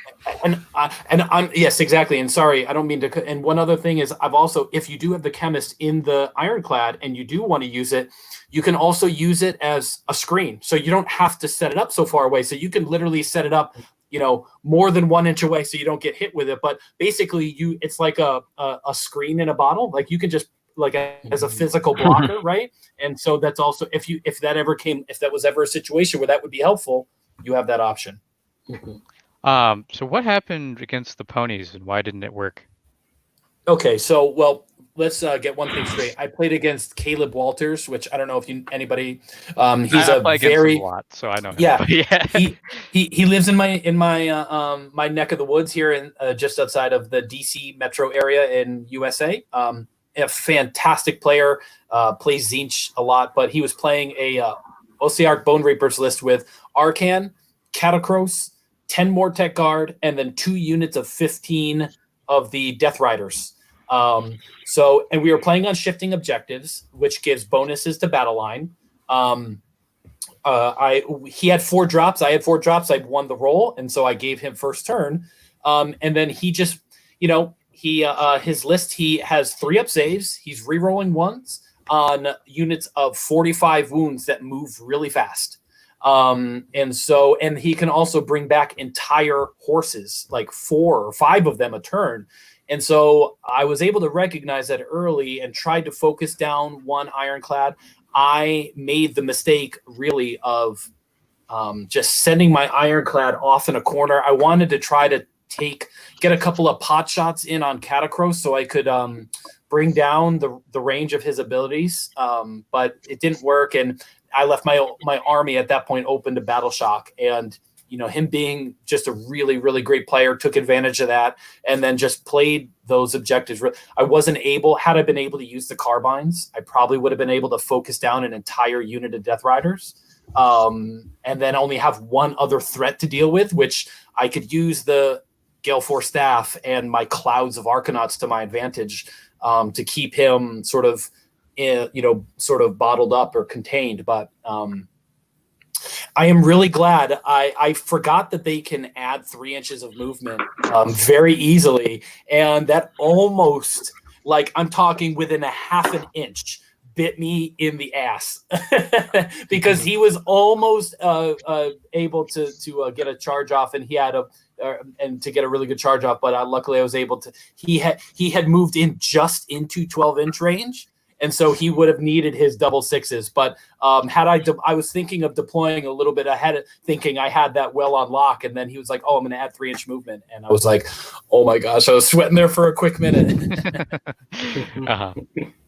So that's a good thing to look out for, because we mentioned about modifiers to charge, but modifiers to move, you want to be aware of those as well, because you're going to put your ironclad somewhere thinking, well, their movement plus the charge distance. If you underestimate the movement as well. The main issue was there is that you went second instead of going first, I think. But yeah. Right, absolutely.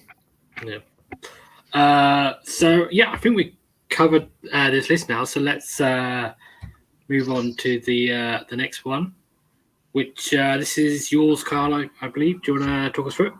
Yeah, cool. So this one is my attempt at getting every single rule to work.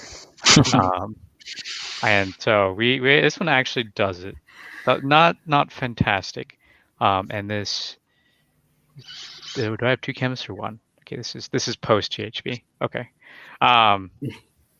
Yep. So I'm taking Iron Sky Command and Iron Sky Attack. This is a legal fleet in every single skyport.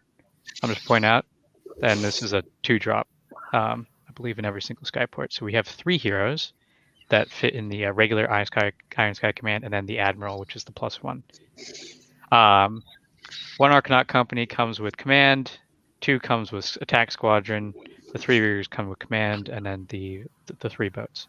Yeah, and there's no wasted rule, not a single wasted rule here, because I have all the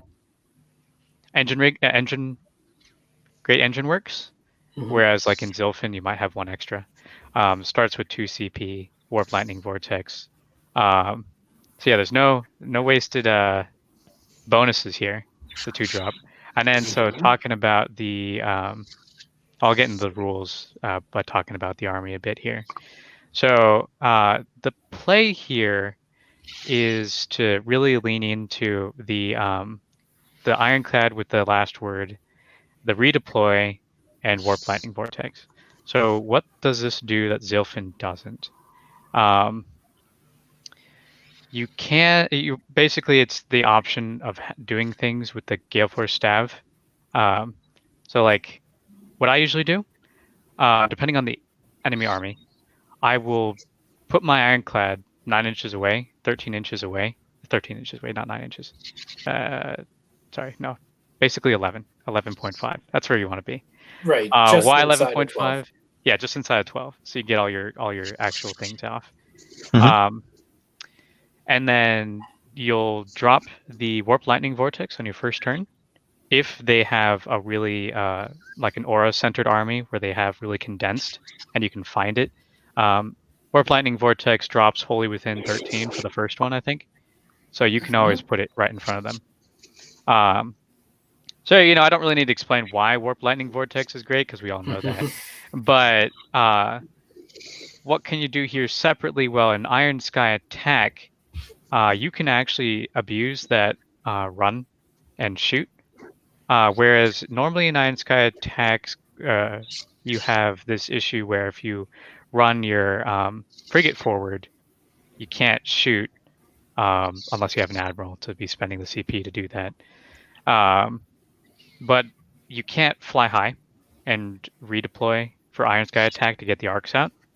So this way you can get the arcs where they need to be, moving the frigates, making normal moves to catch up to the ironclad, and then you can deploy the Arcanaut company as a screen for the 3 boats, usually in a way that like covers them. So like, oh, if I get doubled here, then the Arcanaut company will die on the first turn when I get charged, and then the boats will take a the second charge. But because of the Aether Gold, they usually survive. One thing to note when you're doing something like this with the arc screen is that instead of in 40K you can't break cohesion, whereas in AOS you can take out 3 or 4 models and it doesn't get checked until the end of the phase, end of the turn, right? You can then you pull them off. So what I end up doing is I'll remove dudes in the middle that are 2 or 3 inches apart, and then keep them where they're standing for pylon reasons. Typically what happens is that people will find that they can't actually get to my boats no matter who they kill, because there's one dude left who still has battle shock immune. So you can do some really neat like movement tricks with this army. And the nice thing is that you don't have to commit to the Warp Lightning Vortexing them at the start. You can actually also play this further back, where you do what I was saying to Matt earlier, where it's like, oh, you measure out just how far they can go. You'll measure 2 units that you're kind of concerned about. That's the max movement plus the charge distance that they can go. Half that, and to make sure that you're sitting there so that you can actually get charged by one of the 2 and stop the other one. So you can do that, and they'll come to you, and then you get to use your last word on them. Or you can just like play the objectives, where Iron Sky attack is great for that, where you can just run up to an objective, have the arcs sit out, and now they're protecting your frigate while also keeping them outside of the objective. So another thing that differs AOS from 40K is not being able to pile in after, like consolidate after you do attacks. So you can actually have dudes on the outside of a ring for the objective sitting there. When you get charged, make sure that they can't actually sit on your objective. So even though you only have that one frigate on the objective, you're still controlling it. So this is one of those armies lists that you really need to know exact measurements, because you can you don't really have the same killing power as say 20 Thunders, but the frigates are being used as transports, so that you get your points capacity out of that. There's like, again, I keep saying this, but this is my favorite army because there's no wasted rules. Oh yeah, the other thing I liked, the -1 bravery. If you go first, you can charge those arcs on the first turn, charge them in, keep them locked in as a wall. They're battle shock immune if you have the ironclad there, and then you have the -1 bravery, so you're actually getting that rule. And so your turn, they get shocked. In the hero phase, they get shocked. In your movement phase, you might lose an Arcanaut or 2 from getting shocked. And then in their movement phase, they're locked there because they can't fly, they can't run. They have to go through your bubble of Arkanauts who are standing there if you didn't die somehow. Because usually you want to charge their forward screen. If it's a bunch of skinks, then it's like they're not going to die, the skinks. So now they can't move over their own army, and they're stuck there, and so they get shocked again, and you still have the -1 bravery from the arcs who are standing there. So there's a lot of like overlapping rules that you can apply here. Yeah. That just keep them locked in to that microwave, basically.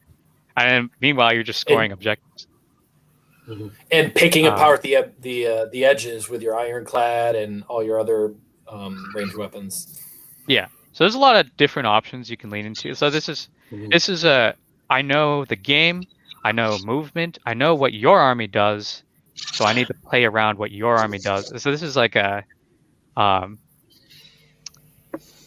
yeah, you can't play this army and not know what your opponent does, because if you go into it and you can't. There's not enough dudes. They're all weak. You can't make mistakes with this army, but it's super rewarding when you do that.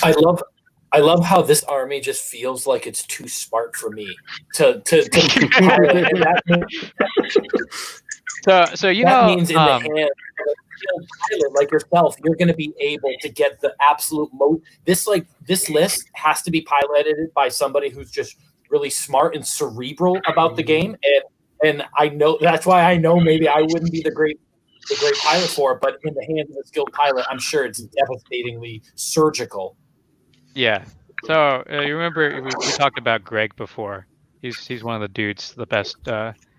He was like the Greg coach for the American team, for the international AOS team, and so I watch him play a lot. We were in the same like competitive group, and his AOS 101 is the most important thing is movement, because it's the only phase that you have 100% control over. There's no dice rolls, besides running, but you can force that. So this is a list that's 100%. Oh, I know I'm playing chess with my opponent, and there's no randomness here. I'm gonna do everything that I know exactly works, and I'm gonna be where I need to be, and make you end up where I want you to be, knowing that you can't go past these roadblocks that I've set up, no matter what. Like just by nature, it doesn't matter if they all die. It's just you have to hit them, right? So it is a list where it's like you have to know the game. You can't be putzing around here. This is my favorite list, I think, in all of the KO armies that I've played. This one's like I gotta think. Yeah, because it has all the tools. It has it doesn't even matter if Warp Lightning Vortex does damage. It's the run, the stopping the running, stopping your opponent from scoring points is the thing. And there's a huge thing there between a lot of armies like that with the Warp Lightning Vortex stopping running, or the Rupture, which I've utilized in lists that really just further or debuff movement that the Navigators can't. I think there's an interesting, maybe not debate, but like a pros and cons there, because an army like the Blight King spam Nurgle army that is very competitive and is likely to see at top tables, they're auto running 6-7 inches without spending a command point on top of the bell and the cycle. So the maximum that I've been able to cobble together is 16-inch movement. Most of that is coming from running. So the Warp Lightning Vortex shuts that down. The new Snake Heavy lists that I'm seeing are able to run 2d6 plus their 8-inch movement. And so if you can stop them with the Warp Lightning Vortex from running 2d6, then whereas I am taking away 4 inches of their movement with the Rupture, you're taking away potentially 12 inches of movement through the Warp Lightning Vortex. So not only is it doing damage, and like you said, zapping them over and over again, but stopping from running in some armies is going to be just lights out, game over. The problem is with Warp Lightning Vortex, the effect happens in the movement phase. So they can dispel it, and no problem. Yes. Whereas the Worm Scourge Rupture, it just happens. The effect happens. No the chance. Dispel for Vortex, though, is rolling a 9, I think, whereas Realm Scourge is we know, we have seen armies, and even automatically. Matt mentioned snakes there. Morafi, the new Morafi, she can probably deal with this. Oh, she has +1. Not amazing. She doesn't have an auto. The only thing, against Tzeentch, that's tough, right? Tzeentch, Archeon, Croak. So when I usually get to top tables, it's like, they have the Kairos Fate Weaver is always there. You gotta accept that fact that he's gonna be. You see him often? Right? I've never seen him. Oh, really? It doesn't happen here. I always get this he's got the spell portal, and like he'll reach out and just like change your chemist into a chaos spawn right next to your ironclad, and it's horrible, dude. I hate it. Right, so he just eats the Warp Lightning Vortex. he just automatically eats it, right? Mhm. So the other thing is, you don't always have to use it, but when you do use it, you can force them to dispel something if you know what their list does and they need other spells. Like usually, like in the situation, if I was playing against Matt's, against Caleb's OC Arc, Arc in the Black has 3 casts. I know what Arkin wants to cast all the time, and if you can stop him from casting one of those things by dispelling Warp Lightning Vortex, I'm cool with that. You're like, oh, you're going to lose one of those important casts that you needed for your own army. So it's not always a bad thing to force your opponent to have to deal with it. And there's not even a guarantee that they will. People can roll double ones. So, it's a thing that's a problem just by existing. Of course, I want it to be shocking 3 times. Ideally, you'll get at least 2 of them. But it's just another thing that's super efficient and is a problem just because it exists. Not necessarily because you're getting the maximum use out of it. With a huge area, right? Yeah, 19 inches. It's well documented, yeah. Yeah. So one thing about a list like this, 2 things. First of all, it sounds like it's not a Sunday morning list if you go to a 2-day event and you have fun on the night before. That's the first thing. The second thing is what do you do when you come against armies that have teleports? Because it sounds like you're mostly trying to pin them into the deployment zone, get rid of fly, stop them from running, messing around with basically stopping them from getting onto the objectives through shenanigans like that. The downside is, you can't stop them from teleporting out. So do you find that a problem when you played it? Again, Iron Sky Attack allows you to redeploy your screen anywhere you want. You got 14-inch movement on the one with the omniscope, and you're running. You can go 20 inches. Deploy. You got to remember that the deployment is within 6 inches, not wholly within. Mm-hmm. So you can feed out another inch.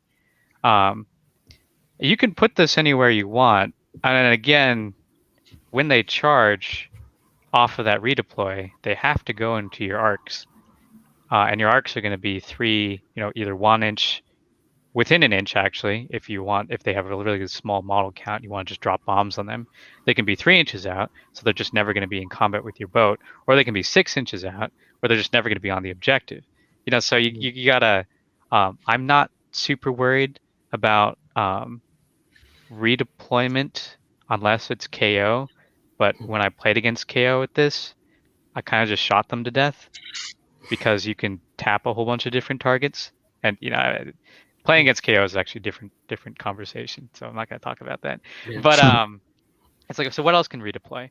A lot of Cities of Sigmar will end up bringing some Tree Revenants, because Tree Revenants can pop onto an objective. Well, you can kill them with your boat once you drop bombs and then hit them with your hammers or something. What else can redeploy? Sometimes Sigmarines, Stormcast Eternals will pop up behind you. Then you just shoot Shadow them. Warriors. Shadow Warriors are really annoying, but they're not. Again, they're going to charge your arc screen. I'm going to keep talking about that. If they don't, they shot off your arc screen. They have a 13-inch charge.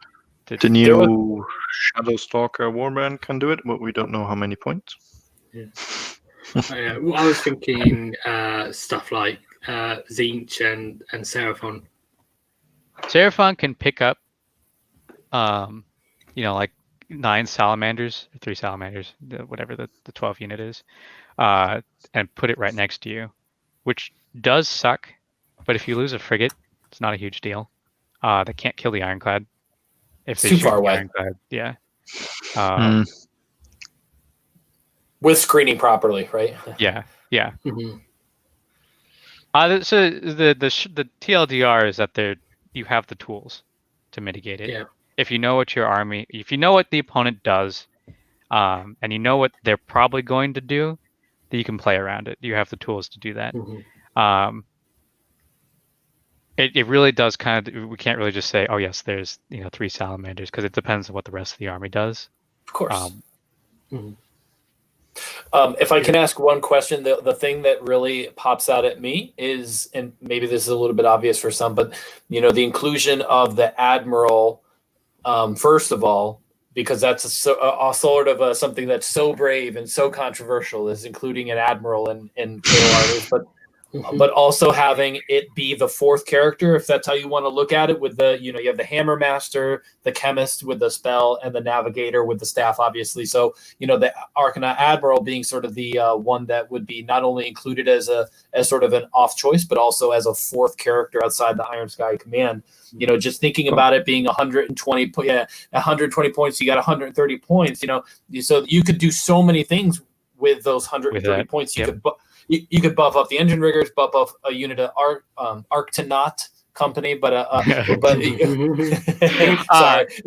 But so basically, what's the deal? What is the admiral? Why the admiral? This Yeah. list Great question. I didn't cover that because I'm so used to explaining it now. So, but it's one, the footnote. I as I said earlier, no wasted rules. You can double tap with the engine master and the admiral. Those are two. You could double tap with Riggers and the engine master too. That's a viable argument. Give you 20 points under, and you can get yourself a triumph. But Rune of Mark is just so useful because it's like I don't have thunders in this list. I don't have the liberty to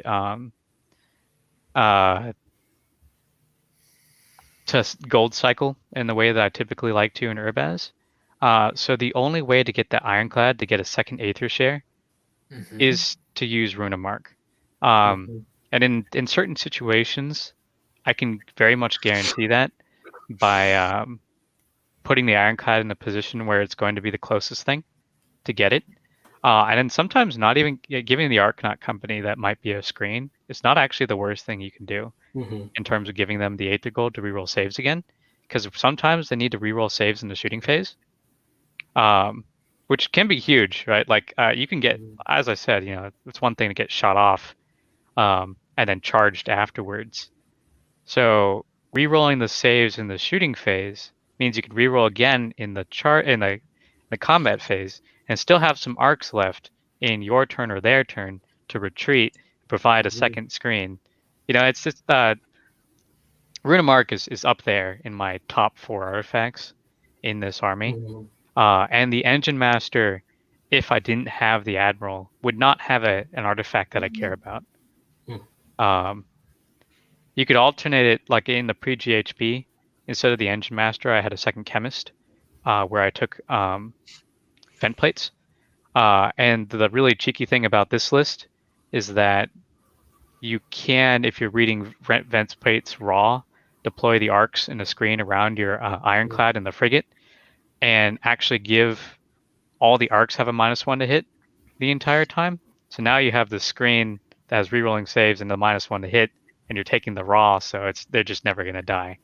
So, if you want to play, if you want to be an asshole, you could do that too. I did that once, and I think I won. It's rules as written after 2 FAQs. You're not an a-hole anymore after 2 FAQs. So there are different options you can take, but I also like proving the fact that the Admiral is good because I like having consistency when killing heroes. So what I really like about the Admiral in Barak Mhornar is that not only first turn you can run and shoot, but like Max said earlier, man, that would be really nice if it was every turn. Well, with the Admiral, it can be for the sky vessel of your choice, which is nice. And Rune of Mark, like you said, is great. It's basically like kill a hero that you marked, and you get Barak Urbaz's whole shtick, right? Like it's really nice to get the extra gold. So that's I can definitely, you explained it in a way that I can see how it'd be very useful. Rune of Mark is always really good. I think the problem is getting into lists a lot of the time because there's a lot of good artifacts, but you've got 2 battalions here, so yeah, that's great. I had a couple of questions I was going to ask. One of the questions I was going to ask was you mentioned about how Rune of Mark basically helps you increase your damage output a little bit because you haven't got those those big units. Would one of the options you could maybe consider there would be another navigator with the flare pistol. Yeah, I was just thinking that as soon as you, Yeah. I was actually legit. I was like, oh, you could drop the admiral, drop the engine harness, take up 3 more riggers, and then take a navigator. You'd have more raw damage. You wouldn't lose any healing. You would just not have any melee. I as a player, I value the 2-up, 2-up ruling ones to hit and wound of the admiral to kill heroes because I can't roll ones. So I can't roll 2s on literally anything. So that's a personal choice. But taking a second navigator is a great idea. So I would not shy away from that either. Then you get 20 more points or 20 less points. And so like Matt was saying, getting the second triumph might be all you need. Because the it's a bit like have a Rune of Mark then almost. Yeah. Because the way you're using Rune of Mark in this list is you get it on your Ironclad, which is really great, but then the other 2 gold shares, I mean, you spoke about how you could use them on the Arkanauts, but you're not getting massive use out of them compared to if you've got an extra gold share on 20 Thunderers. So getting a triumph is almost a bit similar to having the Rune of Mark. And flare pistol in of itself basically is another triumph. Yeah. So you're right. That might just be straight up better. I mean, anytime you're talking about extra gold shares, somebody who likes using max units of engine riggers, my ears automatically perk up. So, I mean, I'm going to definitely take another look at Rune of Mark and the Admiral, because being able just to give out a gold share to a unit of 12 engine riggers that all hit on 4s is just I've been looking at the flare pistol too and working about that list, but the Rune of Mark is definitely something I'm going to take another look at for sure. I haven't used Rune of Mark personally, but my other thing about it is that usually I don't have an issue if I'm focus firing my entire army on something. Usually, do you mean the flare pistol? Yeah, did I not say that? What did I say? You said Rune of Mark. Oh yeah, sorry. My issue with flare pistol is that I don't usually run into situations where I don't kill the thing I needed to. So it's kind of, I don't like saying win more, but that is one of the things that I think is a win more option. But I also understand completely when people say it just gives you so much, because when you do both, it's just as good as the fact that you can use a Triumph and an Aether Gold in the same phase. Yes. So huge. So huge. Reroll hits, reroll wounds. Yeah. So it's the same thing. And then so you could use a Flare Pistol, Aether Gold, and a Triumph in the same phase. So, I mean... Yeah, well, that would be massive. Yeah. One thing I've just thought of from what Matt said was, in the past I haven't really considered using Rune of Mark that great with big units of engine riggers, because typically in other skyports, if you're taking big units of engine riggers, you're taking them as long range shooters, where you can use their 12-inch move plus the 24-inch range shooting to basically threaten pretty much a large area of the board. And that means that when you use Rune of Mark, it's the 3 closest models, your 3 closest units to the enemy hero that you kill, which means you probably won't get it on the engine riggers in most skyports. But in Barak Mhornar, you've got run and shoot, and you're talking about potentially like, you can use riggers to run and shoot with their pistols, in which case then in that case they might be the closest unit. Or one of the closest units. Wait a minute. Is it the closest unit to the Admiral or the closest unit to the hero? Okay. The target that you kill.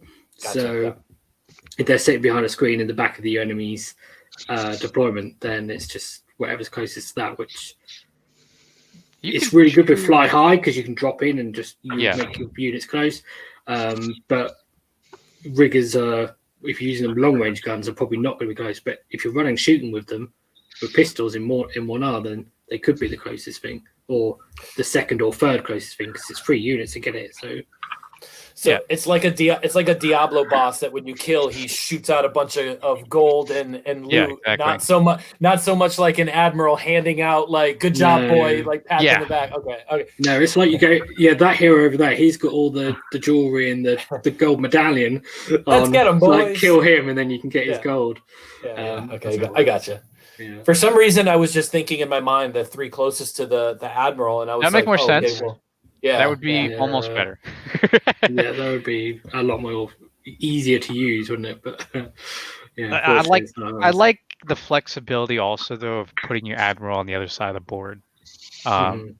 and then just having other things kill the thing if you need it to. Yeah. Yeah, Yeah, you but get his so- perk, and not having to have the admiral there is helpful as well. Pros and cons. and it gives you an excuse to use the new Jacob Bugmanson model as your drunk admiral. Like, what could be Yeah. better? Yeah. and the last thing before I forget, this Please. is besides my Urbaz list, I think this is the most what do you call it? Like not canonical, but like flavorful. It's the most flavorful list. You have an admiral who's your general. You have an Iron Sky fleet because you're using all the things with the Iron Sky keyword. It's a 2-drop. It basically feels like a 1-drop. And he's like, yeah, this is what they were thinking when they put the Sky fleet together, because this is a legal fleet in every single Skyport. Even in the so it's like this. You can play this army in all. You don't need a legal fleet. You can just play Barak Jazzbaz and yeah, you still got the Iron Sky yes, fleet. I forgot. those about were that. the news that I forgot. Those were that was the news. I was going to bring that up in the news. I'm glad we did it because we would have talked about that for half an hour, taking the piss out of it. Barak Jazzbaz. Yeah. Prepare for the meta shift. I got one question for you, Kyle, before we move on. Is do you find your opponents underestimate this list? Because I can imagine how they could look at it and go, "Well, there's not much there other than the Ironclad to worry about." I find that my opponents overestimate this list. Okay. I mean, I don't know. So the thing is, this is a list where you're not leaning into the this is a five round kind of game list. Like every single game I played with this has gone to 5. These have all been like the most intense, like mind thinking games that I've had to play was with this list. It doesn't. You're not blowing your opponent out of the water on any of these turns. You're just stopping them from winning, which is really awkward because it's like playing Nurgle kind of in that they can't remove you and they're frustrated, except you're shooting them off, and it doesn't matter if you kill your opponent because you're just playing the game. So this is like one of those. I think this is how the game was supposed to be made. We're not supposed to lean into all these gimmicks where I'm going to remove you on turn 1, whereas you could do that in Zilfin. This is like, I'm going to play the game with you for 5 turns. And so I haven't been underestimated, but I've also been underestimated in the sense that they're not removing the things that they think that they should be able to. You know what I'm saying? Underestimated in that like it was harder to win against this than some people might think, but also overestimated as in they're planning for a screening, me shooting them to death. They're planning on like, oh, he's got a warp lightning vortex. I gotta deploy out far, and I'm not gonna have all my dudes in one space so that they get blasted by the warp lightning vortex. Like this is I'm gonna punish my opponent for all of his mistakes kind of list. So it's really hard. Well, one thing that Shaun Tubman said when you guys did the episode with him was that KO doesn't, and there aren't a ton of synergies within the book, but they synergize well with the core mechanics of the game. That's something that he focused on a lot at just general KO, but I think this list does that almost to an extreme in a good way. Where you can get around not being able to get out of the boat after you move it. You can get around not being able to move a unit, before the game starts. You can. It's great. I love it. Yeah. And there's just a general reputation for KO now. So actually, I don't think many people will actually underestimate. They probably will overestimate KO, probably in most cases, because everyone just thinks, oh, KO, they're going to shoot me off the board. And then we do it less. We honestly have Yeah. less shooting attacks, less high damage attacks, less. It's like, Mm. I was telling my friend about Thunders the other day, and it's like, yeah, they average 5 wounds on anything, So Yeah. Well, They are not not the my KO is but- not the shooting attack. they're not. Uh, Yeah, you look at Screamers or Flamers as each though, Yeah. and they have 2 damage, -2, 2 damage each on all those attacks. It's like Ah. crazy. Yeah. So I think we cover your list. So we'll move on to we've got 1.5 lists next. I'll explain a bit. So let's both of them are yours, Max. So do you Yes. want to talk us through this first one? So I've never played Barak Mhornar before my test game with this list. So I thought, how would I approach this sub-faction? We've spoken about this already. The key thing is either fight first or run and shoot. The redeploy, okay, is a nice thing what you can do in Zilfin too, kind of. So I thought, well, who benefits most from run and shoot? Well, stuff with a small shooting range, missile range. So engine riggers, okay, engine riggers. Let's put engine riggers in because they also benefit from the fight first. They're your most fighty unit you have in the army, I would say. Okay, so 12 engine riggers with pistols. I don't need to hitch them, so we can be 12 because we'll just run them and shoot. Let's have another one, just because cool. And then some Arkanauts company for because they also benefit from their pistols. Well, then I wanted to be able to decide who goes first. Okay, so low drop. Let's put in a battalion. Okay, Iron Sky Command is a good start because we can put a lot of engine riggers in there. We want a navigator anyway for the Gale Force stuff. Want an ironclad. I always want an ironclad in every KO list. I'd like the Endurance Master with the dirigible suit, and here because we need battle line, so he's the general. We forgo the opportunistic privateer because obviously he cannot go inside the boat.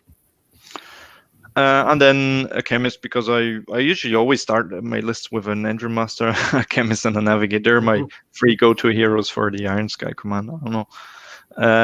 And I thought, well, what can he do? He can buff his ability, the reroll 1s to wound. He can buff engine riggers, so 1 unit. But when they run off and shoot, then that's a 1 per game ability. Is there any way to make him faster? And I don't know who came up with this.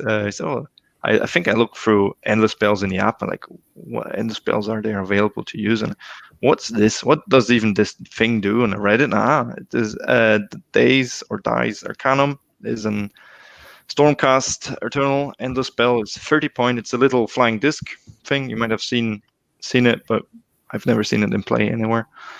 What it does is basically your caster can jump onto it, and he gets an extra spell attempt. He gets 12-inch move and fly, and +1 save. So obviously, because the chemist he's not a spell caster, he doesn't get that bonus. But 12-inch move +1 save. I would say that he might get that bonus because he doesn't have any spells. He can't cast any spells. Well, the wording says he can cast an additional spell, the one that he can already do, but because he can't do any. But he has realm spells. Everyone has access to realm spells, so he might be able to cast. I'd argue he can't, but that's not the idea of the list. If it's the same wording as bound cogs, when I looked into bound cogs, I sort of reached the conclusion that you probably can cast a realm spell, but it's not something you want to build around. Well, even for the realm spell, you need the wizard keyword to cast a realm spell. Oh, do you? It doesn't have the realm spells doesn't say like, oh, wizards in your army know this spell. It just says, oh, it just literally it's just like, this is the realm, and then there's a spell. It doesn't say anything about the spells. Mystic Shield and Arcane Bolt, you need to be it says when you have a wizard, it says on their war scroll they know these spells. It's not something that everyone gets. Whereas the realms in general might have different wording. But even if you don't get the extra spell, you basically give him a Nimbus cloud to fly around on, right? So That's the main reason. Yeah, you're not taking it for a spell. We're digressing. It doesn't really matter. So it doesn't matter. He's not casting. It gives him an extra unbind. So it can attempt to unbind one extra spell in each enemy. One extra. Extra means he can already do it. Since he can't. That is not true. What does Nar say? In Barak Mhornar, he could. Because he can unbind in Barak Mhornar, then he could do an extra one. Okay. So that's not the idea of this whole thing.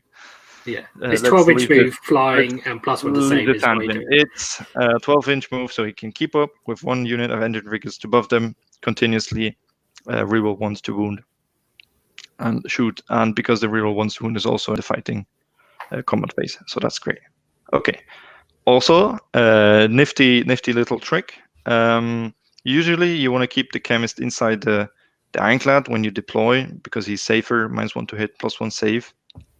But then, that's stupid because then I cannot buff anything because of the stupid rule they added. You cannot buff while he's in a garrison. With this, in the hero phase, he can pop the spell out of the bottle. You set up the spell within 1 inch of the ironclad. You set him up on the blade, so he can. It's an auto leave the boat in the hero phase trick, and then he can still buff whoever he wants to buff. And then you do what we've talked about. You run forward, engine riggers. You shoot engine riggers. They're all with saws and pistols, so you have 36 shots. And 13 saw attacks if you get them all within range. They have a 24 plus d6 threat range. There's 2 big units. The chemist can zoom about between them or behind one of them. And then the navigator, the ironclad, and the engine master. I usually like to keep the engine master with the ironclad just for the repair healing. They can go somewhere else, and with the last word and the Gale Force staff should be rather safe. It's a 1-drop list, so that's neat. On the 20 Arkanauts, they just do what Arkanauts do. They sit on objective or try to shoot something when they run forward, which is not bad. I mean, 20 Arkanauts. My list, actually, I did not put in the Sky Pikes just to get extra shots. So 4 more pistol shots. Yeah, it's dice you throw, but you usually want to keep them within 9 inch of an objective just to get that +1 to hit. So you won't run them into no man's land. So pardon me? We all kind of wanted to jump in on him. Go ahead. I was going to say, so you tried the list out, and so how did it work on the table? Did it work how you expected? Not exactly, because first of all, when you go 1-drop, you want to decide who goes first, and with KO, usually you want to go second for the double. If you're not playing anything, that's I need to take this out before it does anything. And with most battle plans being maximum 24 inches away, deployment zones, the engine riggers have a 12-inch move and a 12-inch fire range, so that's already covering the whole no man's land between you. You don't need to run, especially if you go second. They are already in range, and then you rather not run to be able to charge. Who are you against? This was against the Cities of Sigmar. So my opinion on that is, yes, you're right. You don't need to run typically, but anyone who is shooting is going to shoot you if you're within 28 to 30 inches of them on the, you know what I'm saying? Like most enemy armies that have shooting are going to have 18 to 30 inches of their range on their ranged weapons. So what you can do is take second. You can have the riggers on the back line, so they're never going to be in range, and then you can run forward, and that's where because riggers cannot take the shooting. Like if I was up against Seraphon and Seraphon had the double Bastildons, I would not want to be anywhere near. And so that's actually the issue I ran into with Nar, was the fact that I couldn't get my 12 riggers in a place I wanted to because the 2 Bastildons kind of had me zoned out just by existing. So being able to run and shoot in that first turn is great because you can be further back. So I think it's still a really good rule in practice. It just depends on who your opponent is. Yeah, but if you're definitely. against the Cities of Sigmar who don't have any threat from range, then No, I second had turn is useless. two Dark Elf dragons and some other Dark Elf stuff. Well, just to test out the core mechanics. Yeah. Let's go maybe with stuff I did like. Gale Force Staff, awesome, fantastic, work well. The Chemist on the Endless Spell. It's not just that he can keep up and buff, so you get more of one turn out of his ability. It's just having a hero that's 12-inch move and flies. It's like he's like a second little engine master. He can just zoom onto an objective and keep it. He can stay somewhere. He can screen your Ironclad if needed. He's just jumping around. It's just so good to have a dwarf outside of the boat with high mobility. And that combo is 120 points. If you can spare the spell in the bottle for that. And like you alluded to, being able to buff the engine riggers, one unit of them with reroll ones to wound, being able to have a character in those engine riggers with high move, a lot of times I find that they're outside of, I would love to have them reroll ones to hit, but you have a character right there to give them the command ability to reroll one to hit on all. So they're 3s rerolling ones, 2s rerolling ones with high rend and then decent damage. But then also you can keep up sort of near the front lines with them, and then utilize that -1 to hit aura from his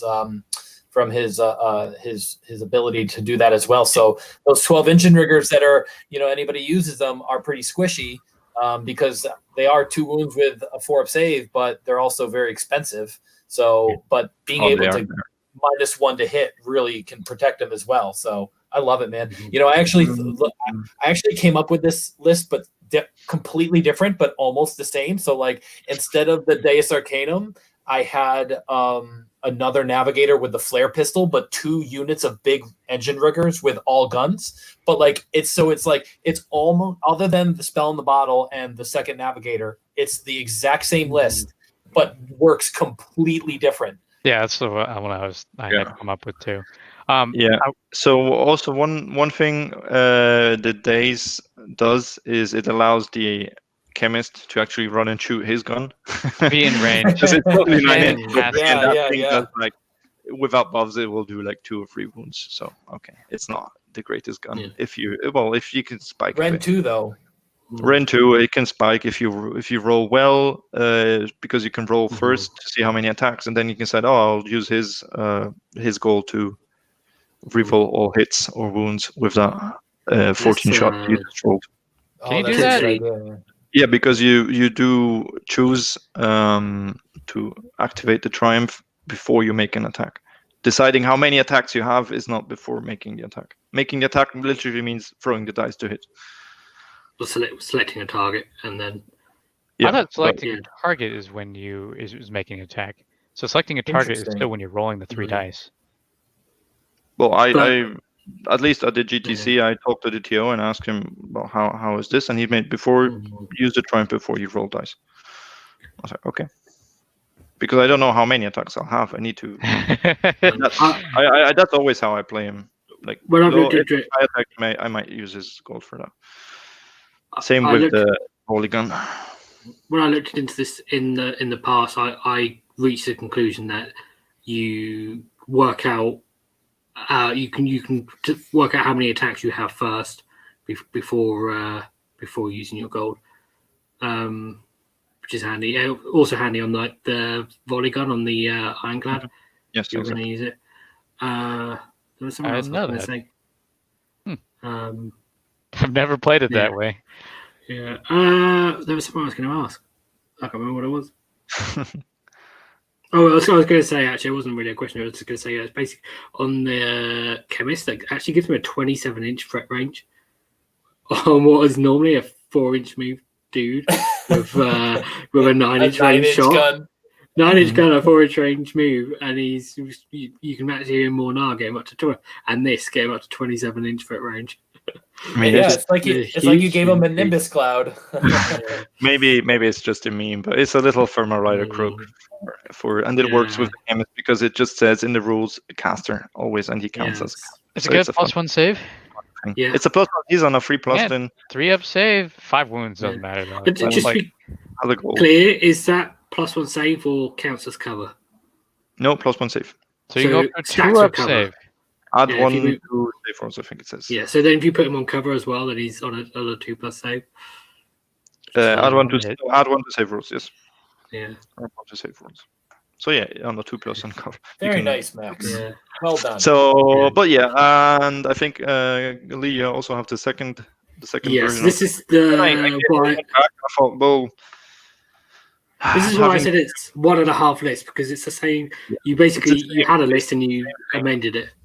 And I meant it because I thought, okay, because the chemist he can only buff 1. It would be awesome to have this in Urbaz, because then he could with the Supreme Chemist trait he could buff 2, and then run both of them. That would be awesome. But so you just have 1 big unit, same buff it, and then you have 2 more smaller units at 3 Ending Riggers and 20 more Arkanauts. So because I believe the run and shoot gets you more out of Arkanauts. So they benefit more, but those another 20 in there gives you bodies, gives you more shots. And then we have 6 more Ending Riggers that can jump around with the Ironclad, maybe screen the Ironclad or sit on a null hole, sit on a back objective. You could play around with the weapons of the MSU units. But basically, yeah, it's the same idea. But it goes down to 1960 points, which almost guarantees you a triumph. I had a friend of mine in this area enter a tournament with 1940 points one time, and only because he didn't adding a command point for his. This is not a KO list, but just on the topic of being very low points for getting a triumph, a command point wouldn't have really given him all that much, but. 1940, he basically got a triumph every turn. So for him that was worth it. And I think like we talked about in KO, being able to spend a gold and a triumph in the same phase is very powerful.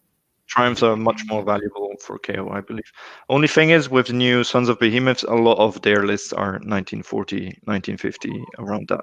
That's true. Although we don't really lose to Sons, You can. I've lost a few against him. Yeah. If you don't kill them fast enough, then it's a DPS check. It always is against them, regardless of which army you're playing. It's a DPS check because you can't. If you don't beat them by turn 3, then you're outscored and you lose. But yeah, those works, and there's a good Lumineth list that also has, I think, around 1960 points or 1940 even. Yeah, what a Dave's list. My take on the Mhornar.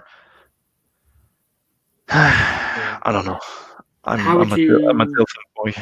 How would you feel coming up against Sentinels with this list? With either version. Oof. I think they do a lot of damage to some Riggers. Yes, they do. I actually played my first game against Lumineth recently, but that was with a Zilfin list. Boy, is that Darkfire Demon Rift fun. Just gonna say more than 30 mortal wounds per activation, but that's just mean. It's mean, and you won't take that list because it's good against Zinch and Lumineth, and then it's shit up against the rest. Yeah. But, I was just thinking about Lee's question about the Sentinels, and I'm thinking to myself, well, if I had the option, I could redeploy the Ironclad and then charge the Sentinels with the Ram, the bombs, and then a Hammer Master, because you can still charge after redeploy. But in this list and the list before, you're basically punting on the redeploy. So yeah, you're not doing a redeploy, and you're going full on the run and shoot, and Sentinels will outshoot you almost. At least against this list. Sentinels against this is difficult because against generally Mhornar, because they don't tend to, or Sentinels or Lumineth, unless it's Dawn Riders in there, they don't charge you. They wait for you to come to them. They stay in their shining company. They have their cows and cow hat people stand fast, minus I don't know how much to hit, +1 save, rerolling saves, whatever. They just stand there and wait for you. So the whole Gale Force stuff is a bit wasted on that. What made me think of the Sentinels was when Kyle was saying about backboarding, because it's straight away then, as soon as you talk about backboarding, oh, it's a unit with 36-inch range. Well, actually, if you have the redeploy, that's awesome, because what I did is I split my army. I had one gun holder, I put it down in one corner. So my opponent deployed 20 Sentinels over there, and then I put my rest of my army on the other end of the other corner, and he could almost not reach it, and he had 30 Sentinels out of the game for the first round. Yeah. And that would be awesome with the redeploy, because basically you don't lose anything. That was going to be my next point. Is in the new version, the second version of the list, the Engine Master with dirigible suit doesn't need to be a general. Why not? Because you got. If you. Oh no! Wait, yes, he does. Yes, or you could split one of the Arcanaut companies into 10. You could split one of the Arcanaut companies into 10. So you could go. Yes, but then you go free 20, 10, 10, and then. Yes, you could, but then you go free drop instead of 2 drop. Which I think is probably still a safe bet against most armies. Yeah. Yes.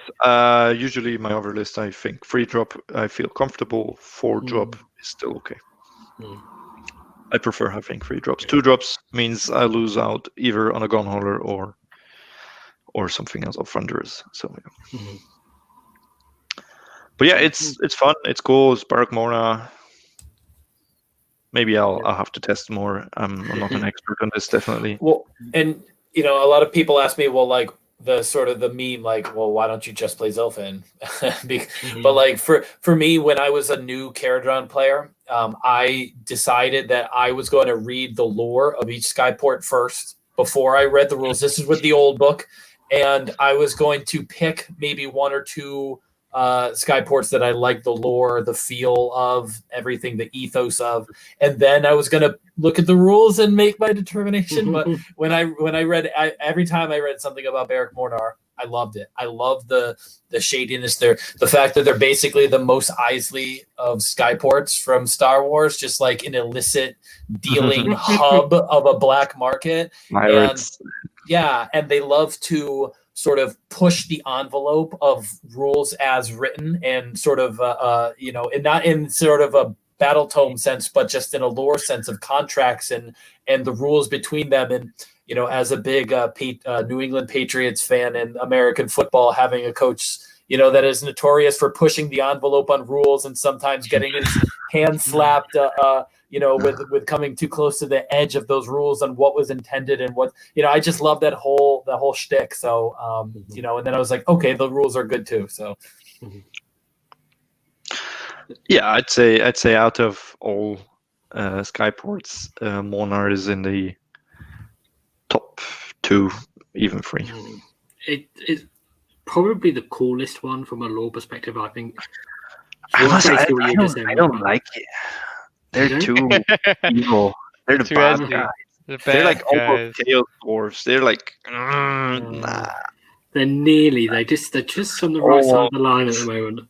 Almost. Maybe in Broken Realms, then they will get even evil, and you'll like them as well.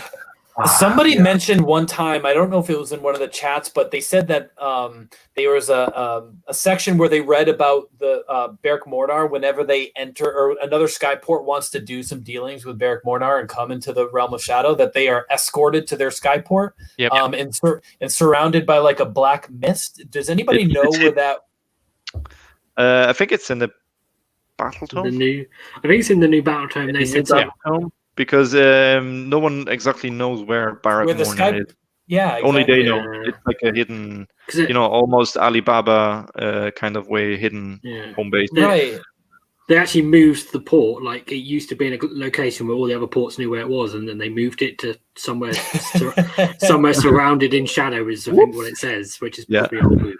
I love it. And so when I read that, I wanted to, when I have a couple of frigates that I got off Facebook repair, emergency, and I got them all repaired up, and I want to paint them. I saw this paint that's It's called Black 3.0, and it absorbs 99% of all reflected light. And I definitely wanted to do like or try some of those like cloaking effects you see in sometimes in the Tau armies in 40K, where they have like a bright white or a blue line down like half of the thing, and then have half of it be in this super mega dark black, and then the other half be like normal. I think that'd be really cool. So I've seen someone do a frigate this style where half of it is black, misty purple, and then you have this cloaking bright line, and behind it's the normal Barak Mhornar colors. Okay. And someone asked this in the Facebook group very recently, like, I can't find this. Has anyone seen it? I remember seeing this, and I couldn't find it. It's definitely there somewhere. I know someone's definitely done it. I have the image in my head, and I thought this is so cool. And I've seen that. Who was it? I think the guys from Artis Opus. He recently did an Eldar ship with the same effect. Very cool. The front is just like a black universe with stars and galaxies. Oh, I saw that one. Then there's a cloaking line, and behind it's the red, orange, normal paint. Very nice. Very nice. But yeah, that'd be awesome, and it's cool because half of your ship is just painted black, so that saves time. Yeah, definitely. So I think, have we covered everything? I think so. List, there's not much. This list. The fun is the thermal rider cloak for the chemist. It's a fun little thing. Yeah. Cool. Well, in that case, I think we can end the show. So thank you guys for joining us. Thank you, Matt, for coming on the show for the first time. It was great to have you on. So no problem. Thank you. I hope we can have you on again at some point. I would love to. Maybe to teach us how to play against Nurgle or something. Oh, definitely. Yeah. I think we talked about this. We want to do some shows like how to fight a certain opponent. I think Nurgle is definitely one of the problematic opponents for KO. Yep.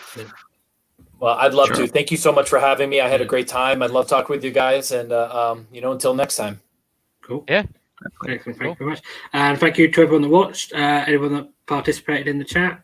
Thank you. If you like the show, please do hit like. If you like the channel, then please do subscribe, and please watch us again next time as well. Thank you for watching. Bye.